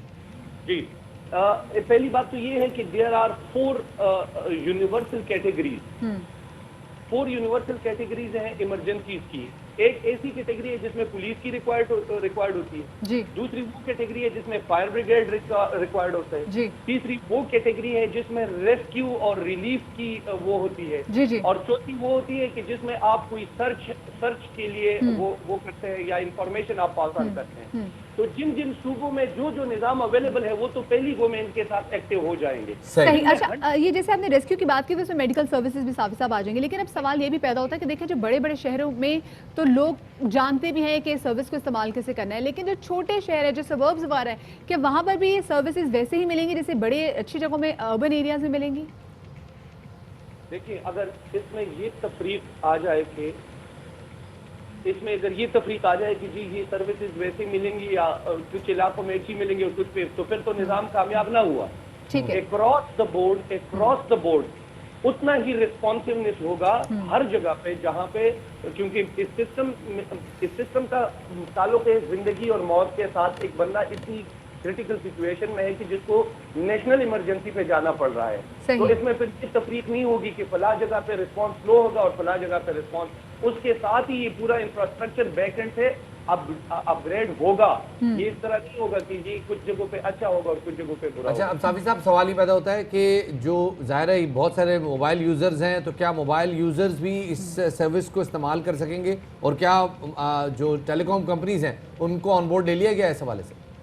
बिल्कुल जी, इस पे कल हमारी मीटिंग हुई है। बिल्कुल, इसमें जो टेक्नोलॉजिकल एस्पेक्ट्स है, ख्वाह वो कम्युनिकेशन के हैं, ख्वाह वो इसके ऑपरेशंस के हैं, वो सारे जो इंटरनेशनल सक्सेस स्टोरीज है उसी के बेस पे है। कोई भी बंदा अगर वो लैंडलाइन से कॉल कर रहा है या वो मोबाइल से कर रहा है, या अगर वो मोबाइल से कॉल कर रहा है और वहाँ पे सिग्नल नहीं है उस नेटवर्क के जिस नेटवर्क का मोबाइल उसके पास है, तो वो दूसरा नेटवर्क पाबंद होगा कि वो ही उस सिग्नल को उठा के उसको थ्रो करेगा उस सेंट्रल कंट्रोल। Brilliant idea. अच्छा साफी साहब, जल्दी से बता दीजिए कि कोई नंबर भी ज़ेर गौर, ऐसा नंबर जो कि लोगों को अज़बर भी हो जाए इजीली? जी, वो इसलिए हम बिल्कुल नंबर ज़ाहिर है 3 नंबर का ही 3 डिजिट का ही नंबर ज़ेर गौर होगा, लेकिन उस पर इसलिए अभी तक फैसला नहीं हुआ क्योंकि हमने निजाम में मौजूदा नंबर को देख के उसे अलग एक नंबर देना है। ऐसा ना हो कि एक ऐसा नंबर हम दे दें कि जो दूसरे के साथ क्लैश हो रहा हो। बिल्कुल, ये ना हो कि जो बाकी के जिस कंफ्यूजन को दूर करने की कोशिश की जा रही है तो लोग मजीद कंफ्यूज हो जाए दूसरे नंबर्स के साथ। बहुत शुक्रिया जी, आदिल सईद साहब हमारे साथ मौजूद थे। शफात, ज़रा क्विकली आगे बढ़ते क्योंकि टाइम तो हमारे पास बहुत ज़्यादा कम है, तो आपको बताएं कि गुज़िश्ता चंद सालों के दौरान आज़रबाईजान का शहर बाकू सयाहत के सस्ते पैकेजेस की वजह से काफ़ी ज़्यादा मशहूर है, बड़ा खूबसूरत जो है वो शहर भी है। लेकिन अब आज़रबाईजान एक तनाज़े की ज़द में आकर वो ये कि वो अपने पड़ोसी मुल्क आर्मेनिया से होने वाली जो झड़पों में जो जिस तरह से वो आगे और काफ़ी अब जो लोग उसमें मरे भी हैं, तो काफ़ी ज़्यादा उनको परेशानी का सामना। जी जनाब, आज़रबाईजान और आर्मीनिया के दरमियान होने वाला फ़ौजी तसादम रोज़ बरोज़ शिद्दत पकड़ता जा रहा है। तुर्की के F-16 आर्मीनिया का एक Su-27 तैयारा भी मुबैना खबरों के मुताबिक जो है वो मार गिराया है। ये कॉन्फ्लिक्ट पैदा क्यों हुआ है? ये कॉन्फ्लिक्ट एक ऐसे इलाके की वजह से पैदा हुआ है जिस इलाके पे नस्ली तौर पे आर्मीनियाई नस्ल के लोग रहते हैं, लेकिन उस पे वो इलाका आज़रबाईजान में शामिल होता है। तो उसके कॉन्फ्लिक्ट का एक सोल्यूशन ये निकाला गया था कि उसमें आर्मीनिया की हुकूमत का इन्फ्लुएंस रहेगा और आर्मीनियाई नस्ल के बाशिंदे जो हैं वो इस पे फैसला साजी में शामिल होंगे। इसी वजह से ये इलाका बार बार कॉन्फ्लिक्ट जोन बनता है। यूरोपीय ममालिक इस हवाले से नशिस्तें रख चुके हैं, दोनों मुल्कों के दरमियान कशीदगी में भी कमी लाने के लिए बात हो चुकी है, लेकिन अब मामला हद से गुजर चुका है। बिल्कुल जब बात, तो अगर हम बाकू की और आज़रबाईजान की हम ज़रा हैसियत देखें तो जो इसकी हिस्ट्री देखें तो पिछले 5-6 सालों में जो बाकू का नाम जितना सर्फिस पे आया वो ये था कि लोग ट्रैवलिंग के लिए वहाँ पर बहुत जाते थे, और ट्रैवलिंग की ज़रूरत भी वहाँ तब पड़ी क्योंकि पहले बाकू वॉज वेरी एक्सपेंसिव अगर आप वहाँ पर जाएँ, लेकिन उसके बाद वहाँ की जब इकॉनमी जो है वो क्रंच हुई तो उसके बाद फिर जो सयाहों के लिए आज़रबाईजान को खोला गया और उनका जो मेन कमाने का बहुत बड़ा जरिया ही उनकी सयाहत है जो कि अब सबसे ज़्यादा मुतासर हो रही है। इसी वाले से मज़ीद बात करेंगे, हमारे साथ मौजूद है माहिरीन अक़वामुल अमूर आमना मुफ्ती साहब, उनको शामिल गुफ्तगू करेंगे। आमना साहब, आज़रबाईजान और आर्मीनिया के तनाज़े की अभी शफात हम भी बयान कर रहे थे, लेकिन आम आवाम के लिए बताएगा कि बुनियादी ऐसी क्या वजह है? क्या तेल के ज़खायर हैं या ये कोई पुरानी दोनों ममालिक की आपस में कुछ अकलिश है? जी ऐसा है कि ये तेल के ज़खायर वगैरह के मामला तो चलते रहते हैं, लेकिन असल में इनके दरमियान ये जो पूरी कॉकेशिया यहाँ के हालात और वाक़यात, एथनिसिटीज़ हैं, यहाँ मुख्तलिफ तरह के मज़ाहिब हैं, मुख्तलिफ नस्लें हैं, उनके दरमियान फ़िरक़े हैं, तो बहुत सारे लसानी नस्ली फ़सादात पुराने हैं। आर्मीनिया और आज़रबाईजान के दरमियान जो नगोर्नो कराबाख कहलाता है एरिया तो कहीं आज़रबाईजान का हिस्सा है वैसे असल में, लेकिन इसके ऊपर आज से 30 साल पहले आर्मेनिया ने कब्जा कर लिया। तो अब इस तरह के हालात हैं कि आज़रबाईजान दोबारा उसके लिए समझ लीजिए कि दोबारा उस खित्ते में वो हालात पैदा हो गए, यानी वैसे वो रिकग्नाइज नहीं है, आप इसको ये भी नहीं कह सकते कि कब्जा किया, टेक्निकली इसके बहुत सारे चीज़ें पैदा हो जाती हैं क्योंकि आपको पता है ये कश्मीर वाला सा तकरीबन उनके दरमियान मामला है। तो वहाँ दोबारा से अब जंग शुरू हो गई है اور چونکہ جب ہم اس کے جغرافیائی حالات دیکھتے ہیں، جیو پولیٹیکل حالات دیکھتے ہیں، تو ہمیں نظر آتا ہے ایک طرف رشیا ہے، ایک طرف ایران ہے، جارجیا ہے، ٹرکی ہے، اور ان ممالک کے درمیان یہ ایریا واقع ہے جس کو قفقاز یا کوہ کاف کا ایریا بھی ہم کہہ سکتے ہیں. تو یہاں پہ اگر جنگ چھڑتی ہے اور جس طرح سے سائڈ ٹرکی آذربائیجان کی طرف ہے اور رشیا کے ان دونوں ممالک سے اچھے تعلقات ہیں، ایران بھی اس خطے میں موجود ہے، ایران کے ہمیں جیسا کہ معلوم ہے کہ شام میں جس طرح ان تینوں ممالک کے تعلقات چل رہے ہیں، تو یہ اگر معاملہ جس طرح سے الجھ رہا ہے، اگر یہ نہیں سلجھتا اور جو آذربائیجان کا حصہ سمجھا جاتا ہے اس کو، یا اس کو اگر آزاد ملک کے طور پہ نگورنو کاراباخ کو رکھنا ہے، اگر یہ جلدی نہیں سمٹتا تو یہ خاصی ایک سچویشن ایسی آ جائے گی کہ خاصی بڑی جنگ بھی یہاں پہ ہو سکتی ہے. اچھا، اب ہم سے بھی بتائیے گا کہ رشیا نے اور دیگر یورپی ممالک نے بھی جنگ بندی پہ زور دیا ہے، کانفلکٹ کو ختم کرنے پہ زور دیا ہے.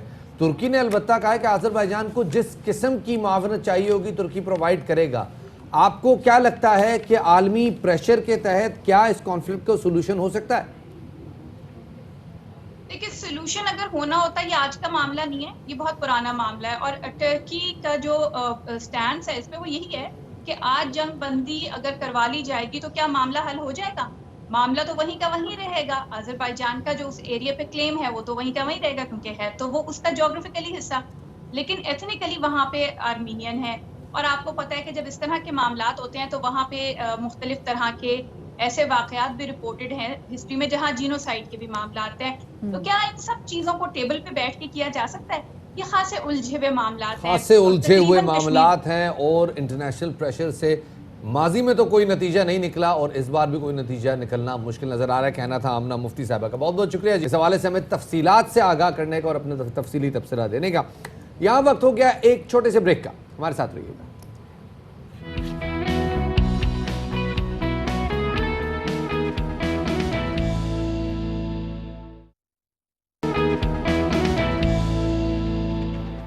Welcome back after the break. اب ذرا ہم بات کر لیتے ہیں کہ ہماری سوسائٹی میں جو اسٹرے ڈاگز ہوتے ہیں، جو اسٹرے کیٹس ہوتی ہیں، ان کے ساتھ لوگوں کا عمومی طور پہ جو ہے وہ بیہیویئر کیسا ہوتا ہے؟ شفاعت، ہم نے اکثر بچوں کو، مطلب شاید بھی کوئی ایسا بندہ جسے مناظر نہ دیکھے کہ ویسے اگر کوئی بیچارہ کتا بھی اسٹرے ڈاگ سامنے سے پھر رہا ہو، گھوم رہا ہو، تو اس کو پتھر مارنے کی بھی عادت ہے.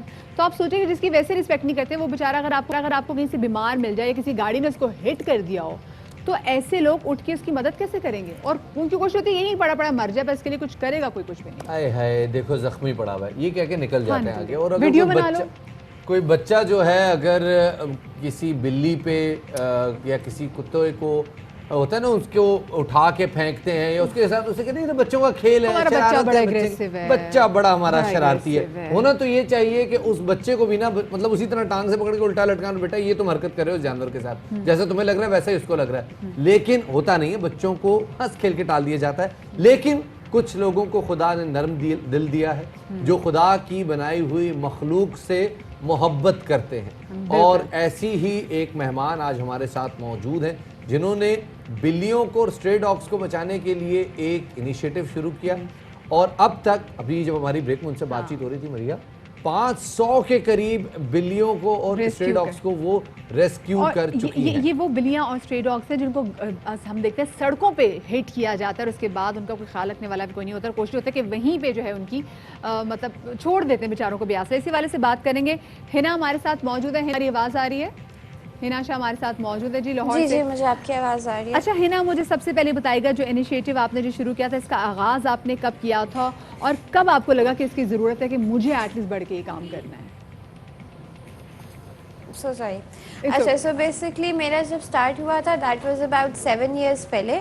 ایکسیڈنٹلی ہوا تھا، میں ادھر حسین چوک کے پاس سے گزر رہی تھی اور وہاں پہ ایک بندے نے ایک بلی کو الٹا لٹکایا ہوا تھا بیچنے کے لیے، بالکل نا ایسے ٹاگوں سے، اور دور سے تو سمجھ نہیں آیا تھا کیا تھا. پھر جب میں نے پاس جا کے دیکھا تو وہ بلی تھی. That was the first time کہ میں نے ایک ریسکیو کیٹ کے ساتھ انٹریکٹ کیا تھا. اس کے بعد کرتے کرتے کبھی کہیں سے کوئی بلی نظر آ جاتی تھی تو ایک سینس آف کائنڈنس ڈیولپ ہو جاتی ہے، اور ایک سینس آف احساس کا وہ آ جاتا ہے کہ آپ کو کس طریقے سے ان کو ہماری ضرورت ہے. تو اس طریقے سے شروع ہوا تھا. پھر سال گزر گئے، اب 7واں سال ہے، اور اب تک کوئی 500 جانور کے ساتھ میں انٹریکٹ کر چکی ہوں اسی طرح سے ایز اے ریسکیور.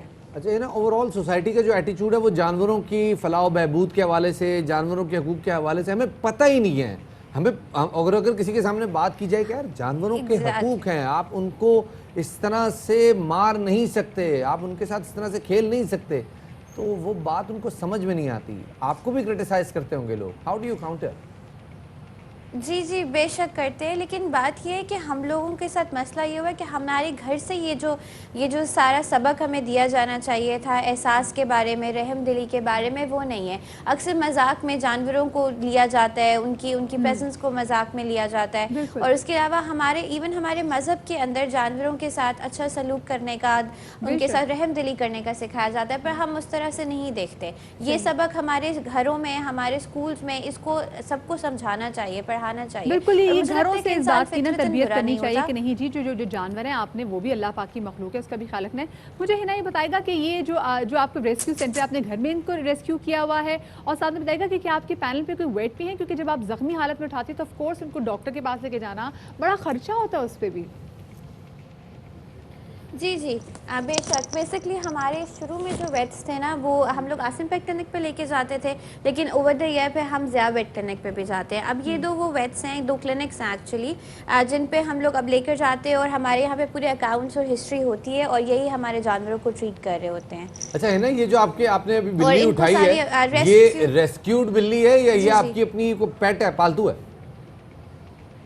نہیں بیسکلی ساری بلیاں ریسکیو کے میری پیٹی بن جاتی ہیں جب تک وہ اپنے گھر نہیں جاتی.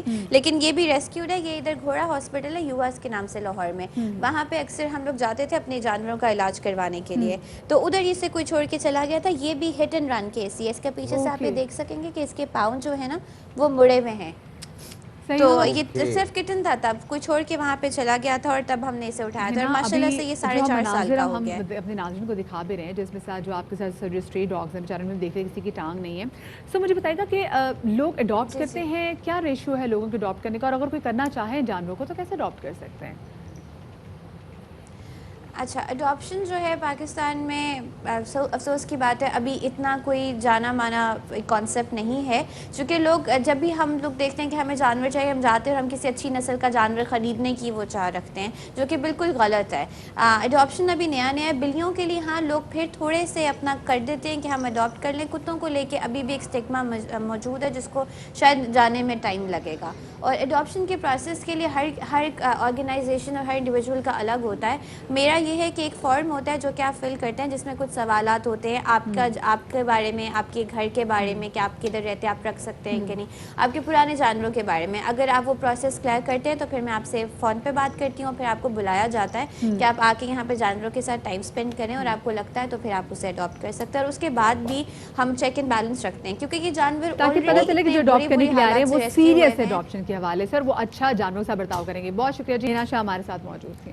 اور ویسے ہنا شاہ نے بات کر کے نا مجھے وہ یاد دلا دی، مذہب وہ مذہب ہے کہ جس میں کتے کو پانی پلانے والی کی بخشش ہو جاتی ہے اور بلی کو پیاسا چھوڑنے والے کے اعمال ضائع ہو جاتے ہیں. یہاں وقت ہو گیا آپ سے اجازت چاہنے کا. انشاءاللہ آپ سے ملاقات ہوگی منڈے کو. اپنا بہت سارا خیال رکھیے گا. اللہ حافظ.